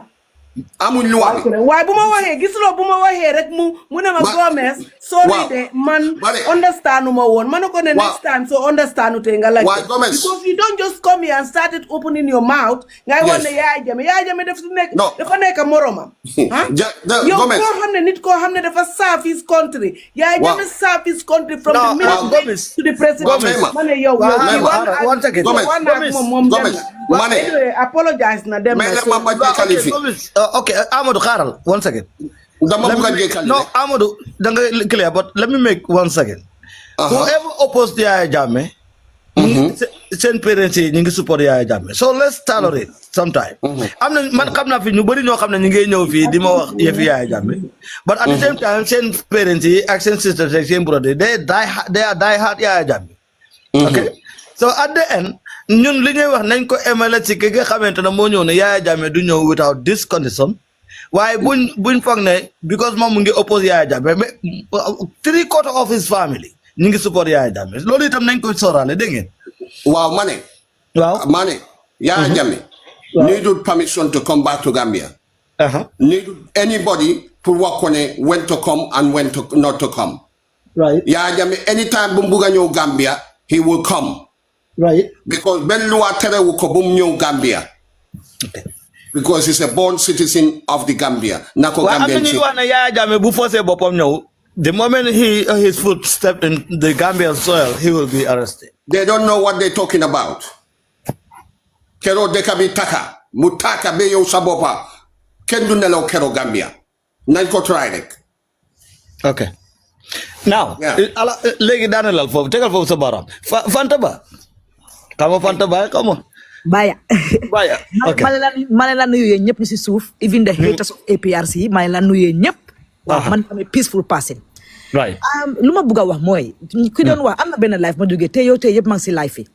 Mu ne gaay dañ ne plane bu du lan Gambia. Kan moko hanga gaay ñom dañ fogg ne ñom rek a jang xamuñ loi. Yeah. Jammeh have a right to come. Jammeh suko Gambian government bi soxlo dañ ko don all court. Yes. Our government is given that power to call anyone to court. Yep. Why Sudan Gambia government dañ ko soxla or ko court? So he have all the right to come to Gambia. Suko nehe anytime. Suko nehe sa du yegal ken. He's a Gambian citizen like all of us. Ñun ñep Gambia mo ñu ñor. Be par APRC hanga nit kitam soy wax negative comments about the person. Talk about the positive things that he done. Absolutely. Yeah, no, d'accord. You know, never do that. That will never do that. I have so much hate for the man, so much hate. And this is just because where he belonged to, eh? Yeah. Talk about the fact. Talk about the positive thing he's done. Mangi joges legacy ben life. But after because dem mangi do life, man mi wax ni sa tay bo gisé tay I'm illiterate today because of Jammeh. He paid for my school fees. Mu am ku jog mu ne wow, it's taxpayers' money. Manako, okay, fine. I accept Disagree. your Well, I agree with you. It's taxpayers' money. But Right. those days of PPP, man, halala those days. Why suma uncle, suma papa, damadan dega luga danwa. Those days, ñu amon scholarship moy ñoo xamne sen doom yang ci ministère sen papa minister lañ. right. ñu joge won PPP government. Jammeh ñoo mu wéci lolu yépp. Every Gambian child, every female child have the right to be educated. Mu change you bari. Even this FGM that people are talking about. Jammeh stop na ko Gambia. Dog na wax ci life. So let's stop this hating. Ñun ñep Gambia mo ñu ñor. Waxuma ne Jammeh dafa perfect de. No human being is perfect on this world. Ma jox leen example suñ dëkk man fu ma nekk ni UK. Time Iraq war, didn't the ex-prime minister stand up and say, oh, there are weapons of mass destruction in Iraq? Didn't the British people send the youth to go and die there for nothing? And then later the inquiry came out that there was no such thing. Not then cottage? No. Not just go Tony Blair court? Ken? No. So bu dega amé ñu wax ko. Jammeh dafa liggéey ci dëkk bi. Health wise. Yoon na doctor yu bari ñu train in Gambia. Look at our health service right now, how down it is. Every sector in Gambia. When you come to housing, even body says that there's a housing right now in Gambia, mu ngi develop tuuti ñoom taf ñu ñëpp kan moo leen jox doole boobu ba gaay dañoo di develop du Jammeh. Okay. So bu dega amé nañ ko wax. Man moom contente rek démba si information bi mu ngi ñëw nañ ñëw. Doomi Gambian lañ te ñu ñëpp dinañ toppa si gannaawam na dañ dégg fu Yahya Jammeh ñëwee dafa man su ma ñëwee damaa taxaw election. No. Kan moo ko fi mën a proof kenn. Yeah. Jammeh waxul Never loolu. said it. Yeah. He said he's coming back to his homeland. dañuy créer yenn wax di ko dugal ci gémmiñ Yahya Jammeh mais ni Yahya Jammeh daf leen Exactly. man ñëwee damaa def election wala damaa taxaw as a candidate or something ñoom focus ci li tax Yahya Jammeh war a ñëw de waaye ñu ngi focus on what gonna stop Yahya Jammeh from coming back. Exactly. So they can't stop him. The man have the right to come back to Gambia. Mane moderator xam nga Ñang Jaay. Sama boss la. Waaw. doomi réew mi salaamaaleykum. Xam nga Ñang Jaay. Xara kii wax ma sama boss lan la def. Ñang Jaay. Xam nga ne sàcc na millions of dollars ci Gambian money. Mu bugg a samp kiram Yahya Jammeh daaneel ko. Do you know that? That's not what he say. He didn't say that. No, dama la laajte ndax xam nga ko ndax xam nga loolu. No. This is first time I heard about this. Be my first time. Ñang Jaay so canifing. jote naa Yahya waaw dëgg la. Ngeen san. Ñang Jaay mu ngi doon liggéey treasury. Right. Mark my word, lu ma la wax ni is authentic. Ñang Jaay dama tase moom benn platform. Bu ma duggee rek ama gis rek mu wàcca straight away xam na ne lu ma ñëw wax si. Yaa ngi dégg? No wonder why this guy, anytime you mention Yahya Jammeh, this guy feel frustrated. lii laa la waxal ni am na ñoo xamante ne góom yi mu nekk seen xol yi loolu lañ mun ta. This man was working in the treasury in the Gambia mu sàcc xaalis bu bari bugg a samp mansion. Yahya Jammeh xam ko rek mu daaneel ko. Loolu tax Ñang Jaay ñu musa like Yahya Jammeh. Lu ma wax according to him man li ma wax moom li nekk di wax moo ne Yahya Jammeh dafa daane suma kër but he didn't lan la def bépp daaneel kiram laaj leen ko lum def bépp daaneel kiram. dafa sàccoon xaalis. Exactly. la sàccoon trésor. My friend treasury dafa sàcc xaalis boobu noonu mu dem sampa kër Yahya Jammeh xam ko NIA dem fa investigate lifin ko mu lifin after mu da so déglu su Ñang Jaay di wax dafa use intellectualism la day use sooy wax nga de waa jàngoo waaye lu mu def du wax loolu de. So no wonder why some people don't want Yahya Jammeh to come back. Mane ñu corrupt la ka bëgg Yahya Jammeh mu they don't want him to come back. ñu corrupt right now in the Gambia. Am na ñoo xamante ne okay. Yahya Jammeh luñ def ba Yahya Jammeh daaxaleen ote mu génnee leen ofte dara. Mais pare moderator maa laa laajte fii nag affaire yi passport bi nii bu happen ni in Senegal 200 people ñu join passport dégg nga Ousainou Darboe mu wax. No. Wahut. He's part of it. Mom, more the initiative of that passport. Mom, more for at that time. lan mooy TikTok name because am na kenn ku nga xam ne dañ dee bokk TikTok waaye da nekk du wax lu na ñanjay turam lay use moom on TikTok soo ko gisee TikTok you moom moo fa nekk ah nataala bi moo fa nekk Ñanjay moo fa nekk Mariama Ñanjay moo fa nekk ak benn book bu mu wax ne maama moo ko bind moom la def profile picture yes ma ne ba tur bi Ñanjay moo fa nekk maa ngi ne Mari ñu corrupt rek ñoo bëgg Yaya Jammeh mu ñëw te xam naa ne démb gars yi ñu bari nelawuñ si right now am na ñu bari xam naa ñu ngi prepare di paak seen wóoli si 11 du nelaw maa si ñoom Samsar mu ne moom dafay daw de mu ne moom dafay daw yu seen bool Samsar de moom mu ngi nii de mu ne am nga fu ma merloo ami moom xam nga yow yaa ngi woon fii nii ba yaa ngi maa wane noppil sax thank you for the gift fu ma merloo bu mu waxee ne Yaya Jammeh ndax dina ñëwee Yaya Jammeh dafa war a jël permit mu xam nga ndax plane la moo ñëwee ndax moto billaay wallaay talaay si la rek suma xel bi jeex mane Yaya Jammeh wàcce Gambia dara du xew tout gerte sa du tëj waaye bu ma demee ba wax mu ñëwaati mu ne ma Gomez ana Gomez mu ngi fii baalal ma sorry ma ne ko sorry yéen maas yi ñoo dee dem di Yaya Jammeh fale mane moo dare derami for example doomi réew mi am na ñu nekk di paak seen bagage yi de Samsar moom ci la bokk nagay paak bay force dafa ñu yu sembo su Jammeh di ñëw dafay daw for example doomi réew for example ma ne gis nga Yaya Jammeh su ñëwee sax Yaya Jammeh du attaquer billahi wallahi tallahi yéen xam ngeen Yaya Jammeh yéen a ma gën a xam Yaya Jammeh because yéen xam ngeen ko man ma xaw ma Yaya Jammeh waaye moom si waxam bi nit ki boo ko fenalee doo ko ñeme peaceful man I'm telling you exactly dañ fenal Yaya dañ ko fenal ko ba léegi kenn ñemewut ko dañ ko fenal billahi doomi réew mi mun naa ñëw wala man nga TRRC bi yëpp kàcc la billahi wallahi man maa la doomi réew mi okay guys okay now mute leen yeah bëgg ñëwal salaamaaleykum waaw moo Samsar baa ngi bëri na xaaral ma leeral leen Sam, 1 second. Déedéet, man dama wàcc 1 minute. No, why watch it? No, Sam, you're not gonna do that here. Either the guy wala nga watch nga xaar. This is how we work here. Because da nga yakamti ñopo yakamti. So ala war nit ñi ñu fi fekk yàgg nañ fi ñu wax dañ le tax nga wax sa bagage. Sa bagage ñëw xam bagage bak sa xam bak sa mo ci kër gi la dëkk. man de xam naa moom ci kër gi la dëkk.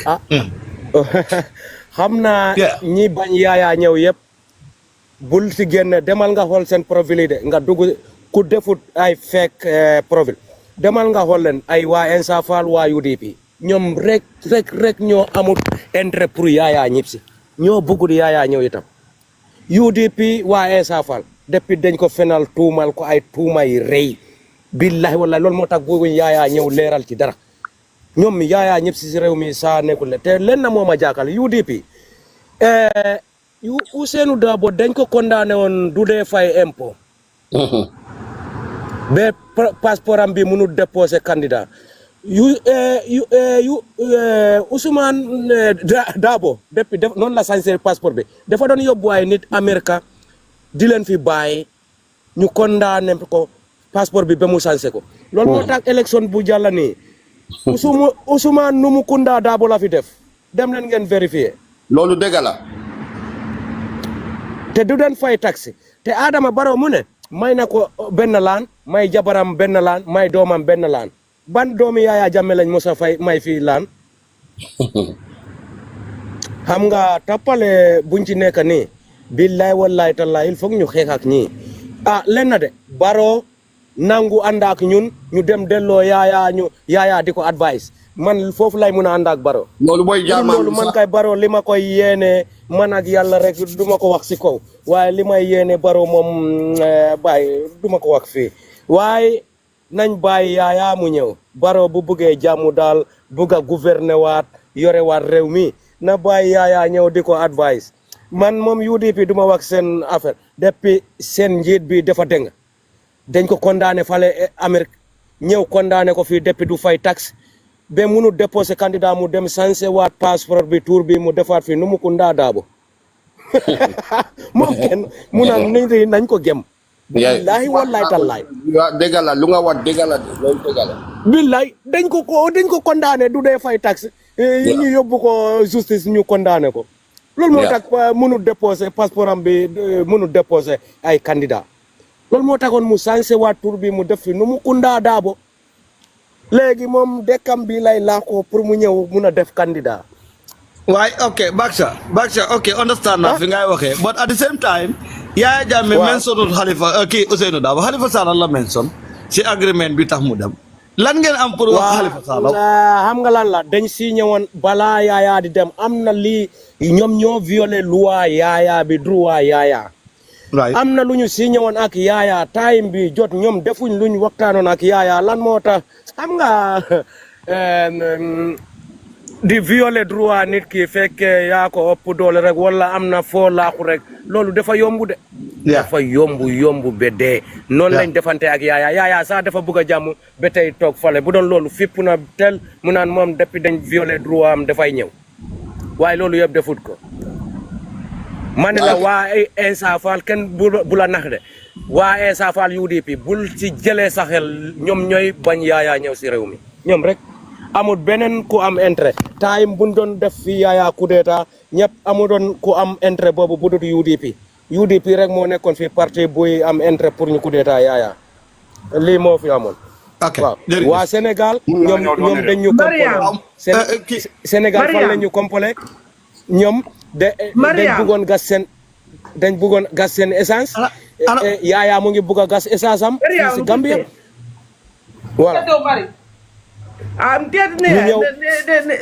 glad wala jego man jiga Gambia rek man ti ko tu negative to office so mbokki njaago bi dégguñ ñu de karam voilà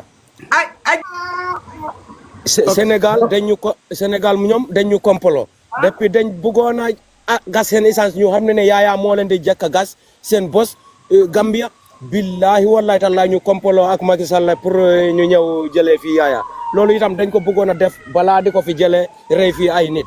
Yahya loolu la nangoon mu dem yoonam. jërëjëf Sam ñëwal comme da nga yàkkamti den moo. waaw dama yàkkamti doomi réew mi dama dégg Sam Sarr Ami Camara dafa am nga li media la. non du yow media la man la. non man la. parce que man maa ko doon dama tegoon na Sam Sarr soldat la ñuy wax. déedéet waa looloo tax na ma ñëw pour nag ma leeral. dafa yàlla dafa def rek ma bokkaa moom tur bokkaa moom santa. balaa ñoo yóbbu suma tur bi foog ne man lu ma binda dama ko miin xaaral rek doomi réew bu ree man lu ma binda waaw dama ko doon just because dama doon make just kind of a phone rek naan waaw Yahya Jammeh mu ngi ñëw man daal maa nga ne le Sénégal ay yooyu man yàlla xam na ne Yahya Jammeh bu moo coup d'état man maa ngi toog fii suma Switzerland man awma Yahya Jammeh xaar ma yàlla man mosuma liggéey sa government yaa ngi understand du PPP government du bu Yahya Jammeh waaw loolu laa bëggoon a leeral ba pare tamit ma ñëw gis nga politique bi man waaw yu bëri mu ngi happen doomi réew mi ale ñu waxante dëgg rek ale ñu rafetal xam nga doomu aadama gis nga politique bi legacy bi dafa dee nga ñibbi Banjul ma ñibbi Banjul ñuy tasee si jàkka yi di jaamalante yaa ngi understand yëppi àdduna la waaw man nag dama ñëwoon fii pour ma wax Abdoulaye Njaay bi Amadou Layan Njaay bi ma ne ko politique bi nu moo demee moom nu mu ko defee baaxut parce que soo gisee ma wax loolu mooy ku nekk sa magi boppa I just have my opinion to tell him ne keroog eegoon na si plateforme maa ngi koo diga mu ngi accuse kii ni Essa Faal dafa bokkaa dot Faal ba Sista Sega Bass eeg na ko leeralal ko ne ko loolu du dëgga mu noppi pat tey tamit ñu waan na fii mu ne Ñang Njaay dafa sàcca xaalis dem sampa këram bi lan moo ko si leer ala ñu rafetal nit ki soo munti génnee proof wane ne dafa sàcca lii la sampee déedéet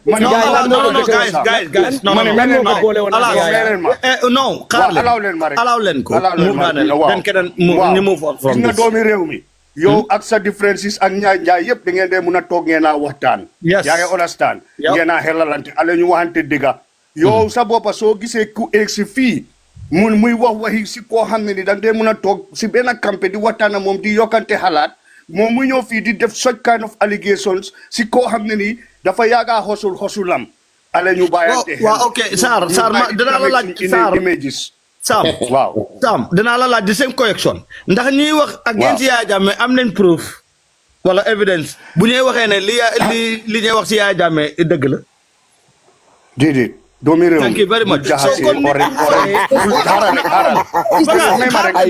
may ma rek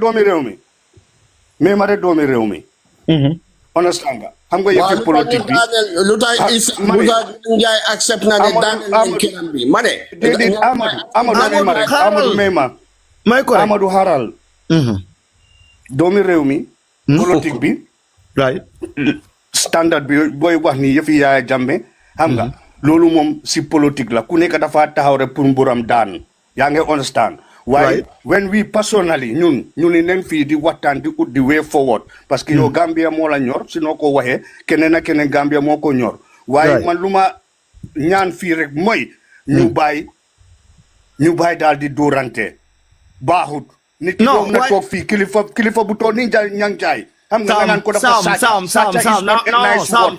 Sam déedéet non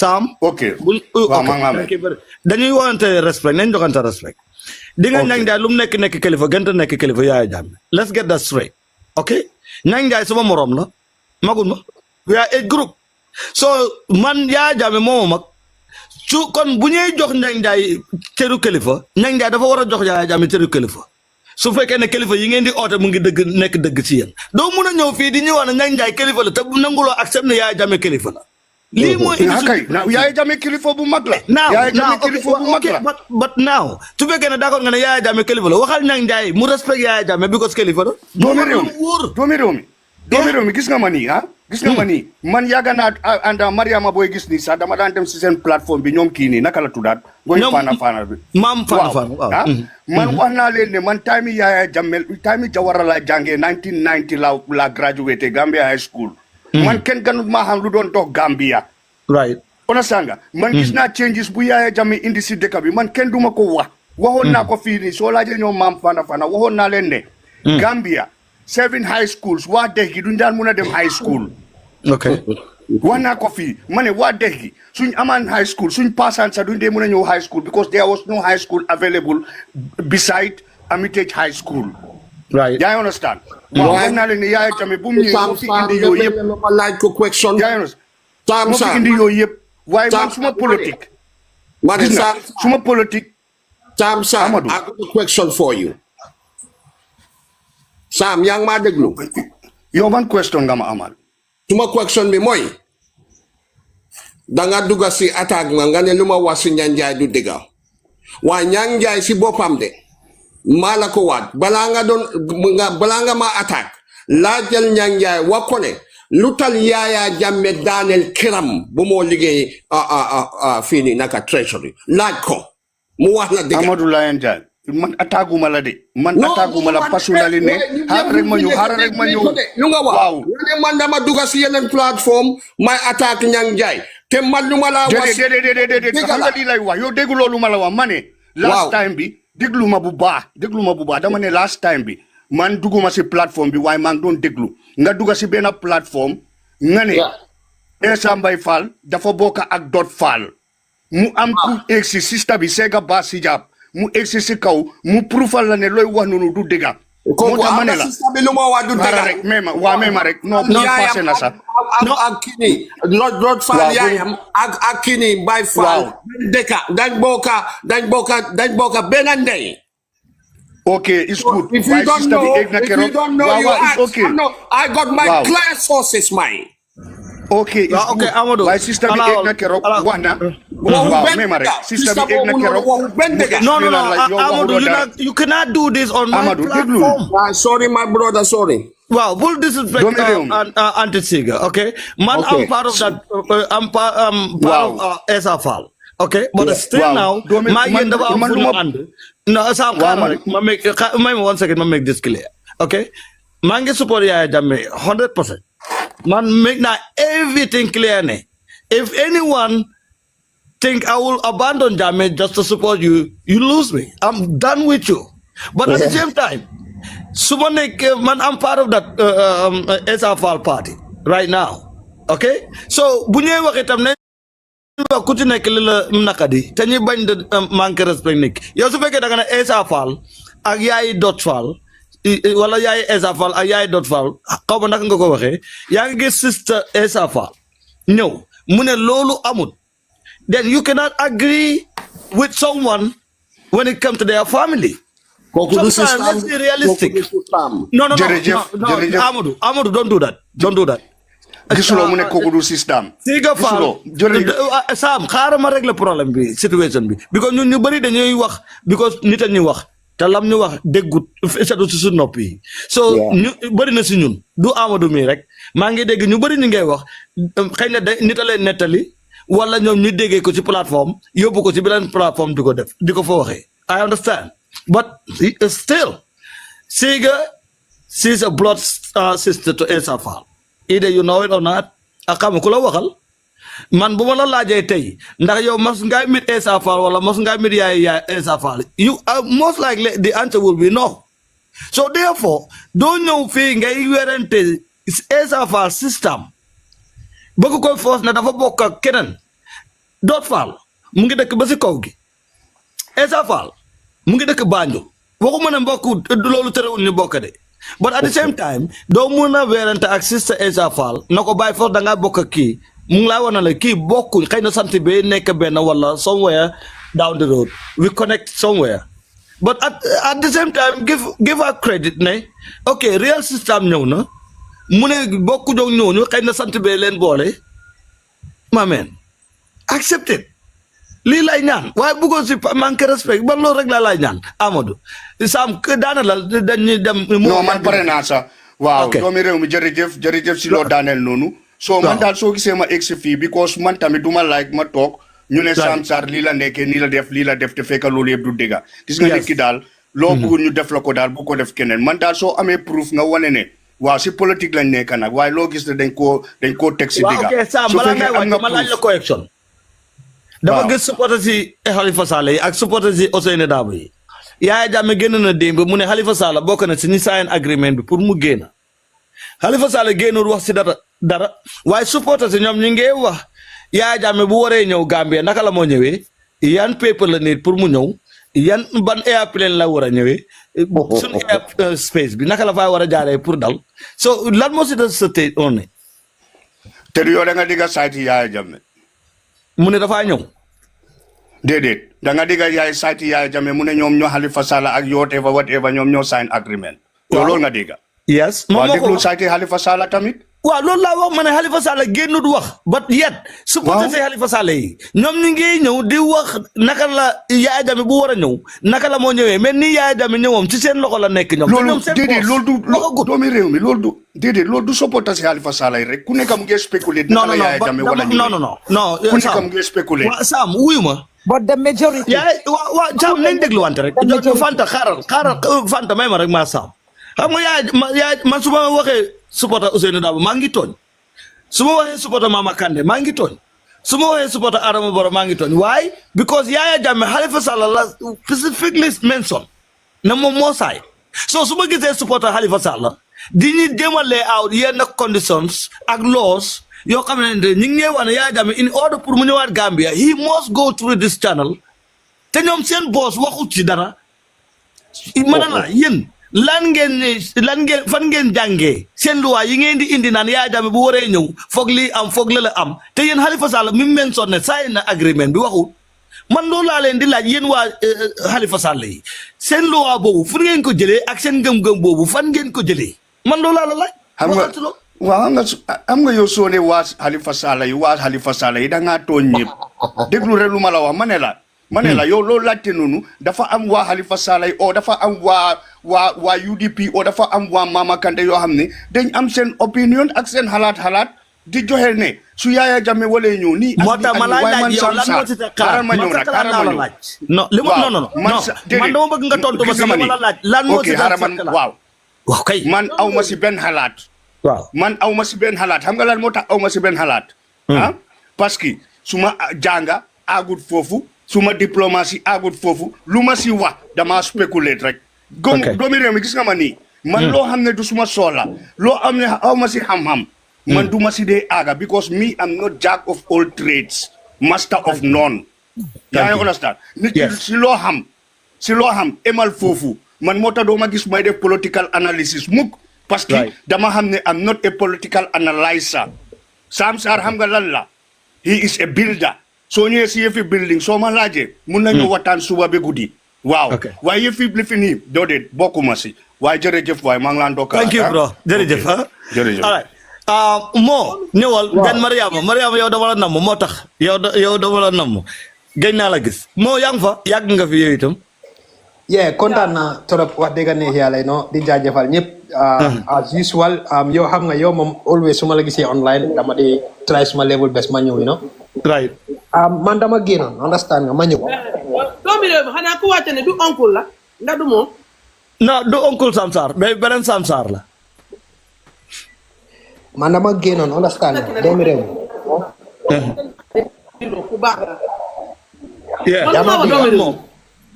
waaw man Mariama kati ñu wax seen xol yi inside bleeding nga am inside bleeding right Mariama soo ma mayee tuuti rek man dama laa bàyyi nga complete Mariama ne roogam bi sa baaxul di yaa ko dama moom doomi réew mi man dama génnoon understand nga ma ñëw bu ma ñëwee ma dugga si sa live bi waaye bu ma duggee sa live at the same time mostly dama dee mën a déglu wàlle news understand nga tey maa ngi déglu news comme like démba lu ma la doon wax te last month if I can remember or last 2 months lu ma la doon wax always man dama dee taxaw si benn kaddu bi mooy lan mooy ndaw yi dañ war a try ñu jóg now is the right time in which sense mooy ndaw yi nu mun a ndaw at this moment ñu bari bot yi léegi ibeeku nañ jànga nañ nu mun a ndaw bu fekkee ne mun ngaa binda na nga binda bu fekkee ne mënuloo binda tamit newspaper wala si media bi news bi nii nit ñu bari dañ ko dee seetaan dañ ko dee mën a déglu because man maa ngi déglu news Al Jazeera news bi buñ ko uploadé yàggut so xaw ma ndax mun naa koo play ñu nekk si line ñu déglu ko that's right playal ñu dégg man bëgg naa ko dégg am naa ci interest ma dégg lan la Al Jazeera wax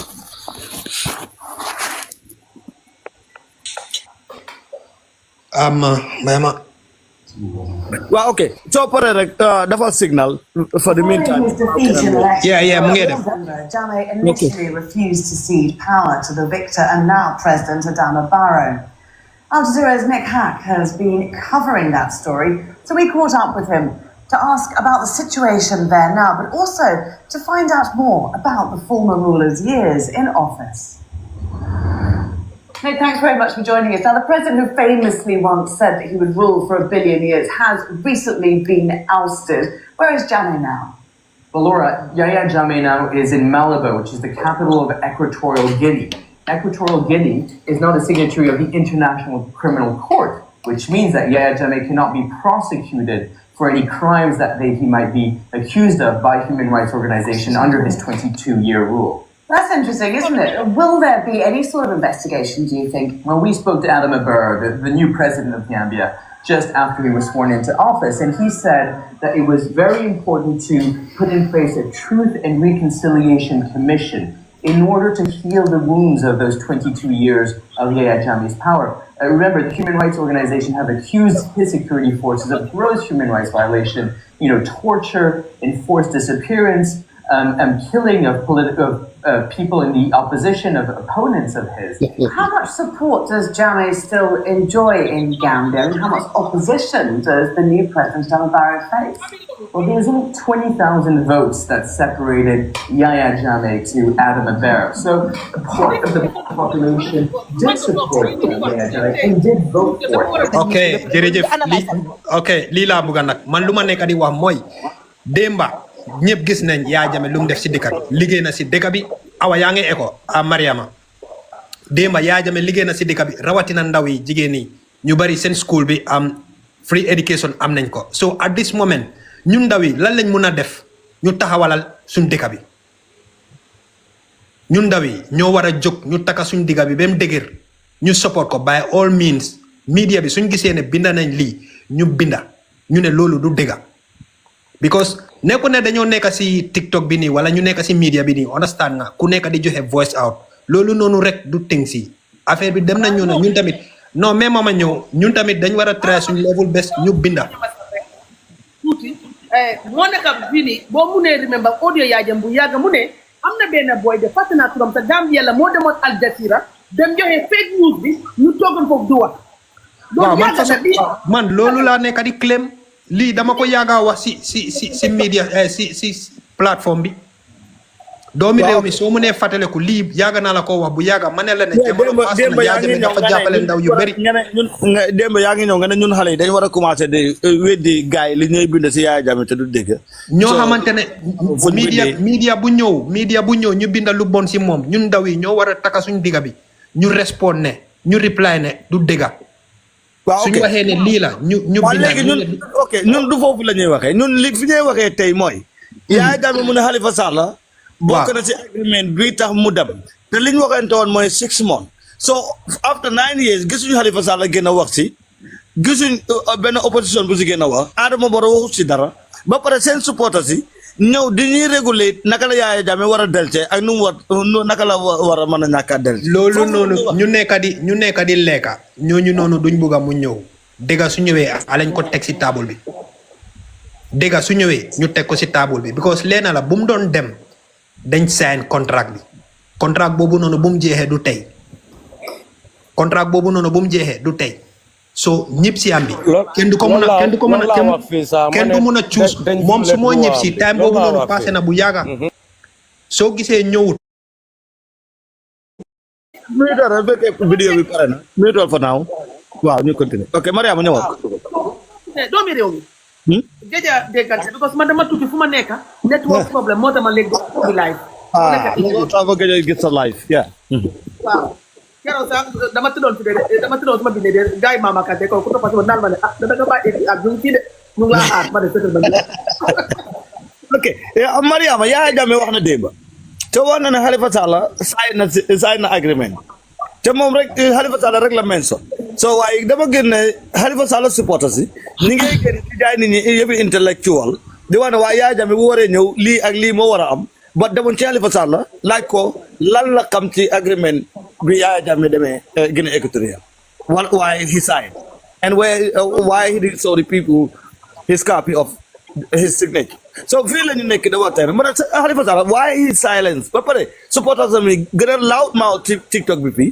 koo wax ñu lay su nit waxee ñu koy jéem a éduquer doomi réew mi xam nga lu tax Halifa Sallah silent because man suma gom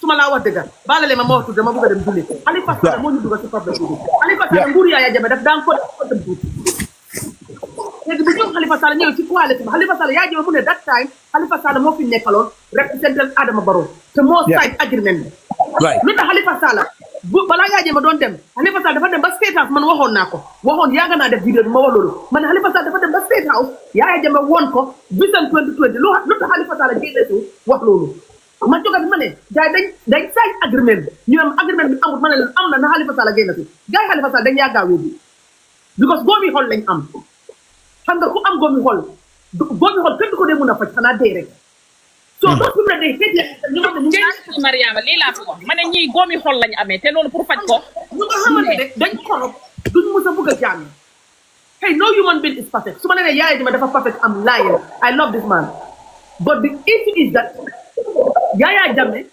moo gën gaay téeméer yoon Halifa Sallah nguuru Yaya Jammeh daf daan compté ba côté bu tuut waaye bu coalition bi ñëwee da ngay dégg Halifa wax foofu la Gambien war a xamee Halifa dafa feel Gambien si Halifa dafa feel Gambien si te moom Halifa lu Yaya Jammeh luñ agree ñu sign document everything te Yaya Jammeh su ñëwee tey xanaa ñu mbémpe ñu nga xamante ne dañ dee sëna moo kaw ñuy wax noonu di wax ne Yaya Jammeh ñoom góomi xol lañ amee naan kat sum lañ góomi xol lañ am ku am góomi su nga Jammeh mu ñëw maa la ko fenal tey soo nit ñi bu ñu weeseen time because next month jot na bu ndaawam gannaaw ëllëg la soo tee na teg ñu ñëw toog seet bu dee ñoom seen baay ñoo gën a nekk Yaya Jammeh doomi Gambia ñu xam bu dee ñoom ñoo gën a nekk Yaya Jammeh doomi Gambia ñu xam ba pare doo kaano fi ñu dee wax soo leen seetee ñu def seen bopp intellectuel lan lañ def biir Gambia ñu ngi mel ni man amuñ wum amuñ wang if no dégg gat kanaara sax amuñ ko waaye dañoo toog sa famille de wax bu rëy Fini ñu dé bañ légui ñu né Yaya Jammeh mom ñew mo nekk two political party lañ mën nga wax sa tri xana déggulo waxi daalo saret bu Adama Barrow wax dem ñu né man ko da xam nga so this kind of people domi rew man duma leen control duma leen dé falé légui Halifa Sallah mo sign agreement bi té Halifa Sallah see everything why Halifa Sallah don't come out to speak why guy bi ñoy jël yangi diné ni those people they don't have interest of Gambia they have their own selfish interest and now we are not going to leave them. We are not going to leave any stone. Hey, Gambia no otherwise. 8 good years. Mun nga wone ñu ngi dem ci 9 years. Lan la Gambia achieve legi? Bu du destroy. And Halifa Sallah yow nga ne yow intellectual nga. Halifa Sallah mu ne mom digënté ma yàllam Gambia rek la gis.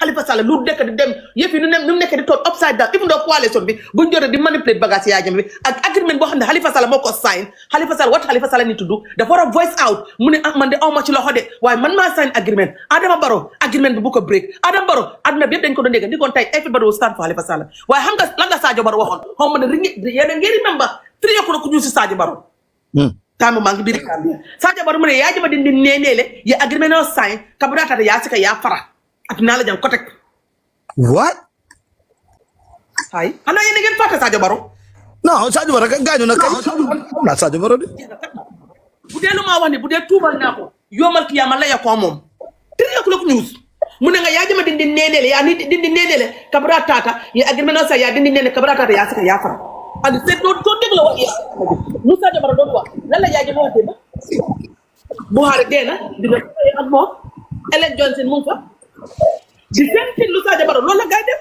di agreement day sign property bi anamu te de sign ñu yépp ak property bi ñu ne kenn du laal property bi waaye Yaya Jammeh property demal tane laaj bu ma demoon tane laaj Mariama ma wax foofu noonu doomi réew mi yéen lay wax foofu noonu gis nga Yaya Jammeh alal bi sax bu ñuy yaxani soxalul ko sax xam nga Yaya Jammeh moo ko ñor réew mi nu mu nekk di dem nii gis nga Yaya Jammeh alal bi su ko soxaloon na ndikon saa yu mu génne audio mu wax lu ko naxari waaye mu su ko dégg Yaya Jammeh muy génne muy wax suma alal buñ def suma lii mu su loo dégg fu mu ko waxee non kon nga xam ne kii dëkk bi moo ko ñor nga xam ne kii doomi Gambien yi ñoo ko ñor doomi réew mi ñun amatuñ respect fenn Gambia amuñ benn respect si benn dëkk wallahi xoolal démba wax na ba mu jeexal waxut ku jël suma alal suma ñëwee nii laa def yooyu yëpp waxut ko kon ñi Yaya Jammeh lu mu leen deseel Yaya Jammeh lan la deseel Gambia ni let be our judge man dama worry now I'm start to getting worried when Yaya Jammeh su ñëwee Sunday su ñëwee November am yenn ñu génne ci biir Gambia na dañ koy jéem a attaque wala dañu jéem a create violence jéem a war a seen mer was like was so man foofu like Yaya Jammeh kama wala leen Yaya Jammeh fu mu nekk noonu hectare Guinée dafa am own security am ñu xam ne ñu ngi koo gaal own security Gambia kay laa wax Yaya Jammeh si ñëw Gambia di ñëw moom kenn Gambia xanaa déggoo ma doomi Yaya Jammeh kenn di ñëw Gambia bu soobee yàlla xanaa ñi dañ ko ne Yaya Jammeh is stupid like that dafa dem noonu yóbbu benn document amul benn evidence amul dara Yaya Jammeh daf dee wane moom fii ñëw Gambia taami yàlla la nit ñi dañ ko doon jooy this all for 8 years ago di ñaa ngi ko jooy ñëwal lu mu la dee tontu taami si ñëwee dafa te taami yàlla moo jot Yaya Jammeh du jékki-jékki rek doomi de maa la ko wax tey dinañ fi toogati man yàgg naa wax man a gaay ne si year before last man a gaay ne Yaya Jammeh dina dellu si waat ñu dem ba last year man leen 2025 bu ñoo dugga ni du jeexte Yaya Jammeh ñëw ñu dugga si 2025 man leen ne Yaya Jammeh dina ñëw su yàggee ba yàgg kon su yàggee foofu xam ne December te December du ko passé waaye November Yaya Jammeh na fekk Gambia waaye su yàggee ba yàggee December du ko passé te mu ngi ni November mu ngi ñëw léegi nañ toog nañ bàyyi ñëw ñu ne dañoo wax du ko xam nga man leen boobu xool doomi de understand de soo ko nee góobu xool foog nga tey ak moom mu sa wér this is the issue they hate this man because of they corrupt asalaamaaleykum doom waaw kii moo leen waaw jërëjëf ala may ko mu daana rek den ñu ñëw first lady ñëw den nga ñëw kii waaw Mariama ko dama waaw kii nit yàlla la doomi réew waaye doomi réew mi jaajëf waay man maa ngi dem liggéey nii sax waaw noonu la liggéey bi ci la bokk de wallaay jaajëf thank for passing by waaw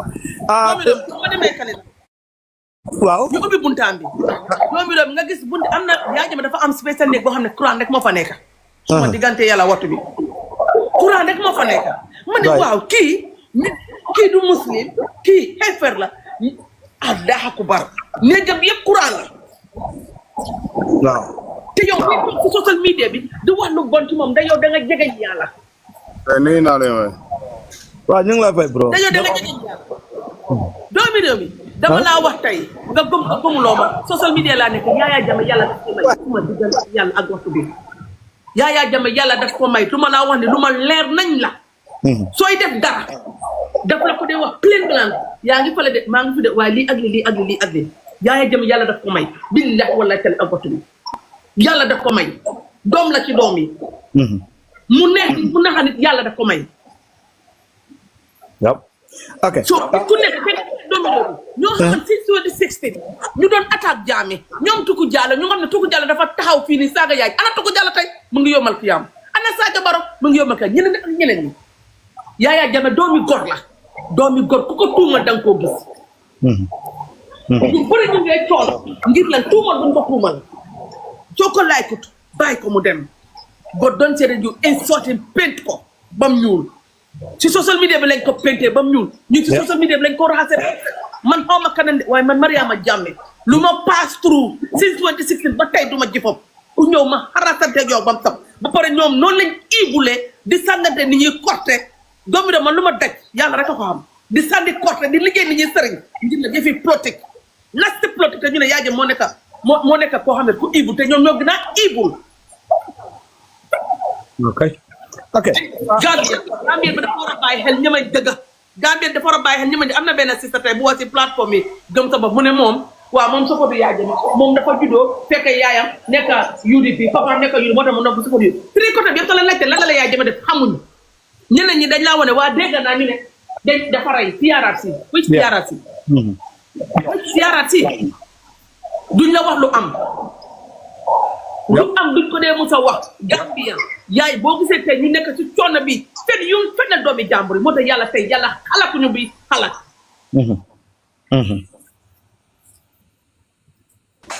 te mu neex le mu naxar le bu soobee yàlla king asalaamaaleykum ok Mariama first lady yàgg nga tey moom yàgg sa xarit yéen a dend sax de kiyal almetal sa mic bi first lady Hadi ok xëy na Hadi dafa téye dafa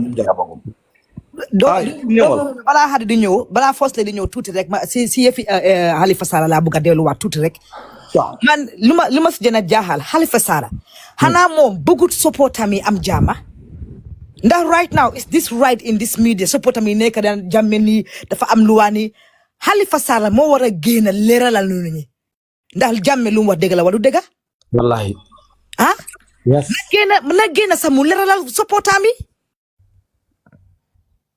nit ku nekk lu la óor ngaa wax moo tax man ma jàpp si éducation bi rek fu nekk bi ko man suma dee man maa suma bàmmeel la comme niñ ko dee Yahya Jammeh lu baax lu mu def dama koo wax suma ko waxu te sa yàlla daf maa punish nit ki loo ko bañ lu baax lu mu def wax ko waaw soo mu ne wax lu bon lu mu def kay baax lu mu def nag exactly so Halifa Sallah moo war a jàppale supportam yi mu ñëw leeral nit ñi ndax dëgg la wala du dëgg anamu depuis démba mënoon naa génn joxe like a press conference release mu confirmal Gambian si waaye because xam na ne Jammeh lu mu wax dëgg la moo tax mu ngi mute ok so léegi ñëwal King waaw jërëjëf man nuyu naa leen yéen ñëpp ñoo fi fekk fay nañ la waaw man lu ma bëggoon a wax mooy first of all gis nga balaa mbiri Jammeh bi ñëw na dafa war a ñëw oo du ñëw ñun first of all suñ opposition leaders yi number one ñoo feel Gambia yeah because gis nga Jammeh kese Yahya Jammeh kenn gënu ko Yahya Jammeh amul ko gën a bëgg a Gambia because Yahya Jammeh have Gambia in his heart but at the end of the day ñu ko surround noonu ñoo xamante ne they were wolf in a sheep cloth ñoo nekkoon Gambia di yaaxa dëkk bi te comme si daaxa ñu ne ko dictateur nga let me tell you one thing in Africa gis nga réew boo xamante ni mu ngay dem rek the West always come with the idea ne seen leader is a dictator noonu la yaaxee African countries yu bari ok loolu happen na Gambia Yaya Jammeh tey soo gisee mu génn Gambia nante mu dem he was avoiding a problem or chaos in that country génn mu dem ok fine ñu sooraaw noonu Yaya Jammeh wala ñu fa nekkoon 20 years or 22 years di fight Yaya Jammeh lu mu defar gaay yaa ñoo sooraan Adama Barrow since in the beginning ne moom munut xamut waaye gaay dinañ ko dimbale waaye gaay dimbale wuñ ko gaay ñoo ko lor ñoo ñëwaat sooraan di teem Adama Barrow dugal ko ba nga xamante ni lii fu mu nekk ni Barrow mënut a delluwaat gannaaw so ñooñu noonu lu ñu fa nekkee mooy seen boppa di sàcc xaalis si réew mi te I will tell you one thing ñoo si gis ñooñu noonu yëpp sooraan Adama Barrow ñoom ñëpp ñi nga am seen ay foreign account yoo xamante ñu ngi fa duy xaalis ba mu fees tep nga xam ne anything lu happen dañoo ne tapp génn dëkk bi bàyyi fa baadoolo yi ñooy sonn ok léegi ñu ne TRRC ñu ne Truth and Reconciliation bon loolu defuñ ko def loolu was a political agenda pour ñu damay Yaya Jammeh si media bi or to the western world because dafa am ñoo bari ñoo xamante ne ñoo yelloo TRRC bi pour ñu ñëw wax luy dëgg bi they will not invite you to come because looy ñëw pour wax du leen favor right but loo xamante ni da ngaa ñëw pour wax ko mu favor leen ñoom you will always come forward te dëkk lu ma leen di wax am na si plateforme bu ma ko wax dëkk bu nekk dafa am constitution bu ko ron yeah let's say in the case of Yankuba Touré dañ am a constitution boo xamante ni daf leen jox a immunity te constitution is the highest amul dara lu ko toppa te Yankuba Touré am na every right mu ne leen du ma testify te bere ngeen ne yéen lii du court of law amul right pour ngeen arrest why do you have to detain him or arrest him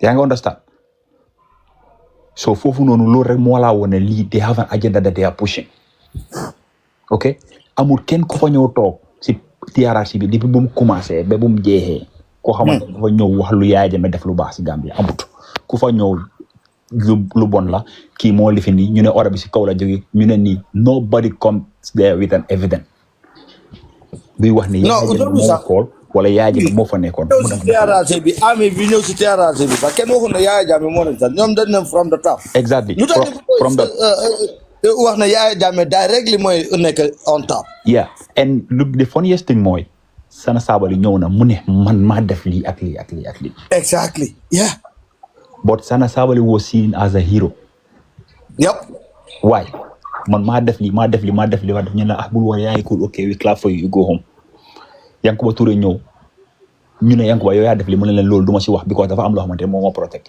ñu ne ko déedéet yow dañ laa yóbbu Malta Edward ñëw mu ne man maa def lii ñu ne ko okay tam you are good to go you can go so loolu moo laa wax ne dafa am nit koo xamante ni kooku dañ ko singile kon kooku noonu lañ bëgg a damage waaye gis nga ku yàlla damage nit mënu laa damage gis nga Yaya Jammeh nit la comme any other person ku nekk dang dee am sa mistakes ku nekk dang dee am sa ups and downs man du ma wax ne def na du ma wax ne deful because man lu ma fekkee woon mënu ma koo testify right yaa nga understand muy diine muy luwa because Yaya Jammeh nobody will say that he is guilty unless and until the evidence is put on the table ne lii la def here is the evidence if at all ne ñoom lu ñoo wax ne dëgg la allow the man to come back wallahi su fekkee ne ñëw na ok ngeen dem foo xamante foofu la mbaxana nekkee benn moom moo isi lu am mu teg yéen ngeen isi loolu la am ngeen teg ñu seet kan moo nekk si dëgg exactly waaye déedéet they will not allow that you know why because of favor wut leen gis nga Yaya Jammeh tey su ñëwoon Gambia even though run for election mu taxaw mu ne Gambian si votal leen kii that man will be the president tell me about it yaa ngi understand but they don't want that to happen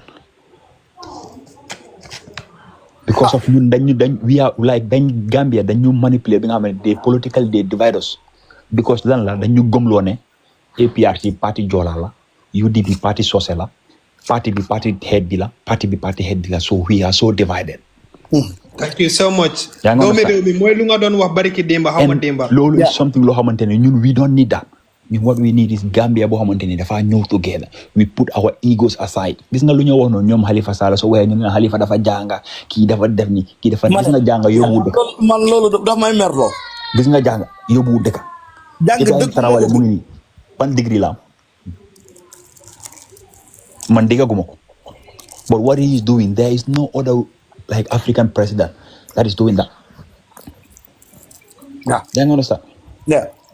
So da ngay gis ne ñun suñu dëkk dañ dem ba Gambia nga xamante ne ñun amatuñu right suñu own affaire xam nga when I was shocked moo nekk bu ma doon dem towards Farafenni ma ñëw ba si brique boobu ñu laajte ma CFA ma ne dama dof wala lan moo ma jot biir Gambia la nekk nga ma laajte CFA ma ne ko ma CFA dalasi la biir Gambia la nekk why are you not asking for dalasi so man loolu laa mënta understand ñun dafa dem ba nga xamante ne ñun even suñu fishermen they are allowed to fish in our own waters. Yeah. So Gambia da ngaa dem arbitrage lopitaan lima da ngaa dem fekk nit ñi ñu ngi lal basang si biti ñu ngi tëdda ñi ñu ngi soxna fële kële mu ngi toog mu ngi xaar docteur kii mu ngi comme nothing is working in that country. Yéen ngeen ne you come to develop that country and depuis 2017 ba tey how many billions of dollars moo dugg si dëkk boobu noonu. It's too much, bro. But lan lañ ci achieve lan lañ defar Gambie nga ne lii lañ defar depuis toi because man lu ma dee gën a naxari mooy ma dugg si yenn place fu ma dégg ñu ne Adama Barrow dafa defar tali bi all those projects were lobbied by Yahya Jammeh. Because soo déggee gars yi ñu ngi wax ne Yahya Jammeh bu ñëwee ci réew mi without permission of the president most likely he will be arrested. Loolu is bullshit. Yahya Jammeh mu ne dafa ñëw. Non loolu doomi réew mi lu ma mal clair la foofu noonu loolu is bullshit because Yahya Jammeh nekkul just an ordinary citizen like me and you. Thank you. He is an ex-president. Yep. Am na ñoo xamante ni Yahya Jammeh moo dee seen xol yi. Okay. So if that man come to Gambia nga ne yow da ngaa dem arrest ko xam nga yow lan ngay try pour indi foofu noonu. Chaos boo xamante ni xoolal dara mënu ko stop. It will happen. And Yahya Jammeh doesn't need that. Yahya Jammeh lu mu bëgg ñi ngay wax lii am na ku bind su soon na ñi ngi inside violence ci réew mi ñi ngi no we are not doing that xam nga ñun Gambia lañ am suñ famille ñu ngi fa suñ yaayee suñ papa suñ maamee everything they are all in the Gambia but loo xamante ni mooy yóbbu dëkk bi kanam ñun loolu la ñoo wax ok comme tey rek UDP Ousseynou Dabo war a agsi Gambia nga ne da ngeen ko arrest moo nekk yow yaa ngi create a problem. ngay commit suicide. Because of lan la he is not just an ordinary citizen like another he is a person he is loved by thousands. Yaa ngi understand so the same thing goes back to Yahya Jammeh and Yahya Jammeh su fekkee ne tey tubaab lu mu gëm mooy lan kayit la Yahya Jammeh taxaw na mu ne man dama sign ngeen sign kii ak kii ñu sign. te mu ngi amee copie mu ngi amee mu ngi amee copie then yow come out and say hey look this man what he said is true or is a lie. Okay mu ne man dama bëgg a ñëwaat back to Gambia okay and yéen ngeen ne okay he did this and that facilitate his coming mu ñëw mu dem Kanilaay fu mu dëkk woon foo xamante ni moom moo fa moom mu dem dëkk foofu noonu ngeen jox ko everything lu mu deserve mu continue live life am as any other human being in Gambia su fekkee ne dafa am anything against moom go to court okay su la waree ñu uyusi is this is the easiest way but why keeping him away because there is something they don't want us to know. Bro, let me tell you one thing. Because talking about this Yahya Jammeh coming and not coming or whatever, bro, loolu yëpp has to do with billions of dollars. You know why? Because gis nga this Sangomar drilling, I don't know naka lañ ko waxee essence drilling or whatever in Senegal. Right. Bro, we are losing billions every day. I don't know if Senegal is paying it to Gambia and they are not telling us the truth or Gambia is not gaining anything from it. Because yow mënuloo maa wax ne okay Senegal am na essence Mauritanie am essence Morocco am essence Gambia amut. King thank you so much King mema tuuti foofu noonu gis nga owel boo nekk di wax nii Gambian yu bari dañ dégg ne vision 2025 but many Gambians don't know the reason. Sorry balaa ma faate I have something very important because loolu noonu Yahya Jammeh daf ko def yëpp everything is on black and white. Yahya Jammeh come with that vision 2020 and they know that what this man is saying is reality but xam nga fan la guy mistake when Yahya Jammeh was going he took everything with him. Everything is with Yahya Jammeh. That's why they don't want that man to come back. Adama Barrow mu ñëw ne foofu essence nekk fa. mu ngi fa So yow ñii dañ bëgg a play ak suñu mind or what? xam nga loolu ñaata like billions of dollars la or billions of euros loo xamante ni Gambia loolu la war a am bro soo xoolee Gambia's land size bi Gambia should have been one of the best country in the world. Exactly. Pour nga develop Gambia is the easiest thing to do. But since Adama Barrow come to power, tell me any sector which you know that is in the Gambia which is doing good. Amul.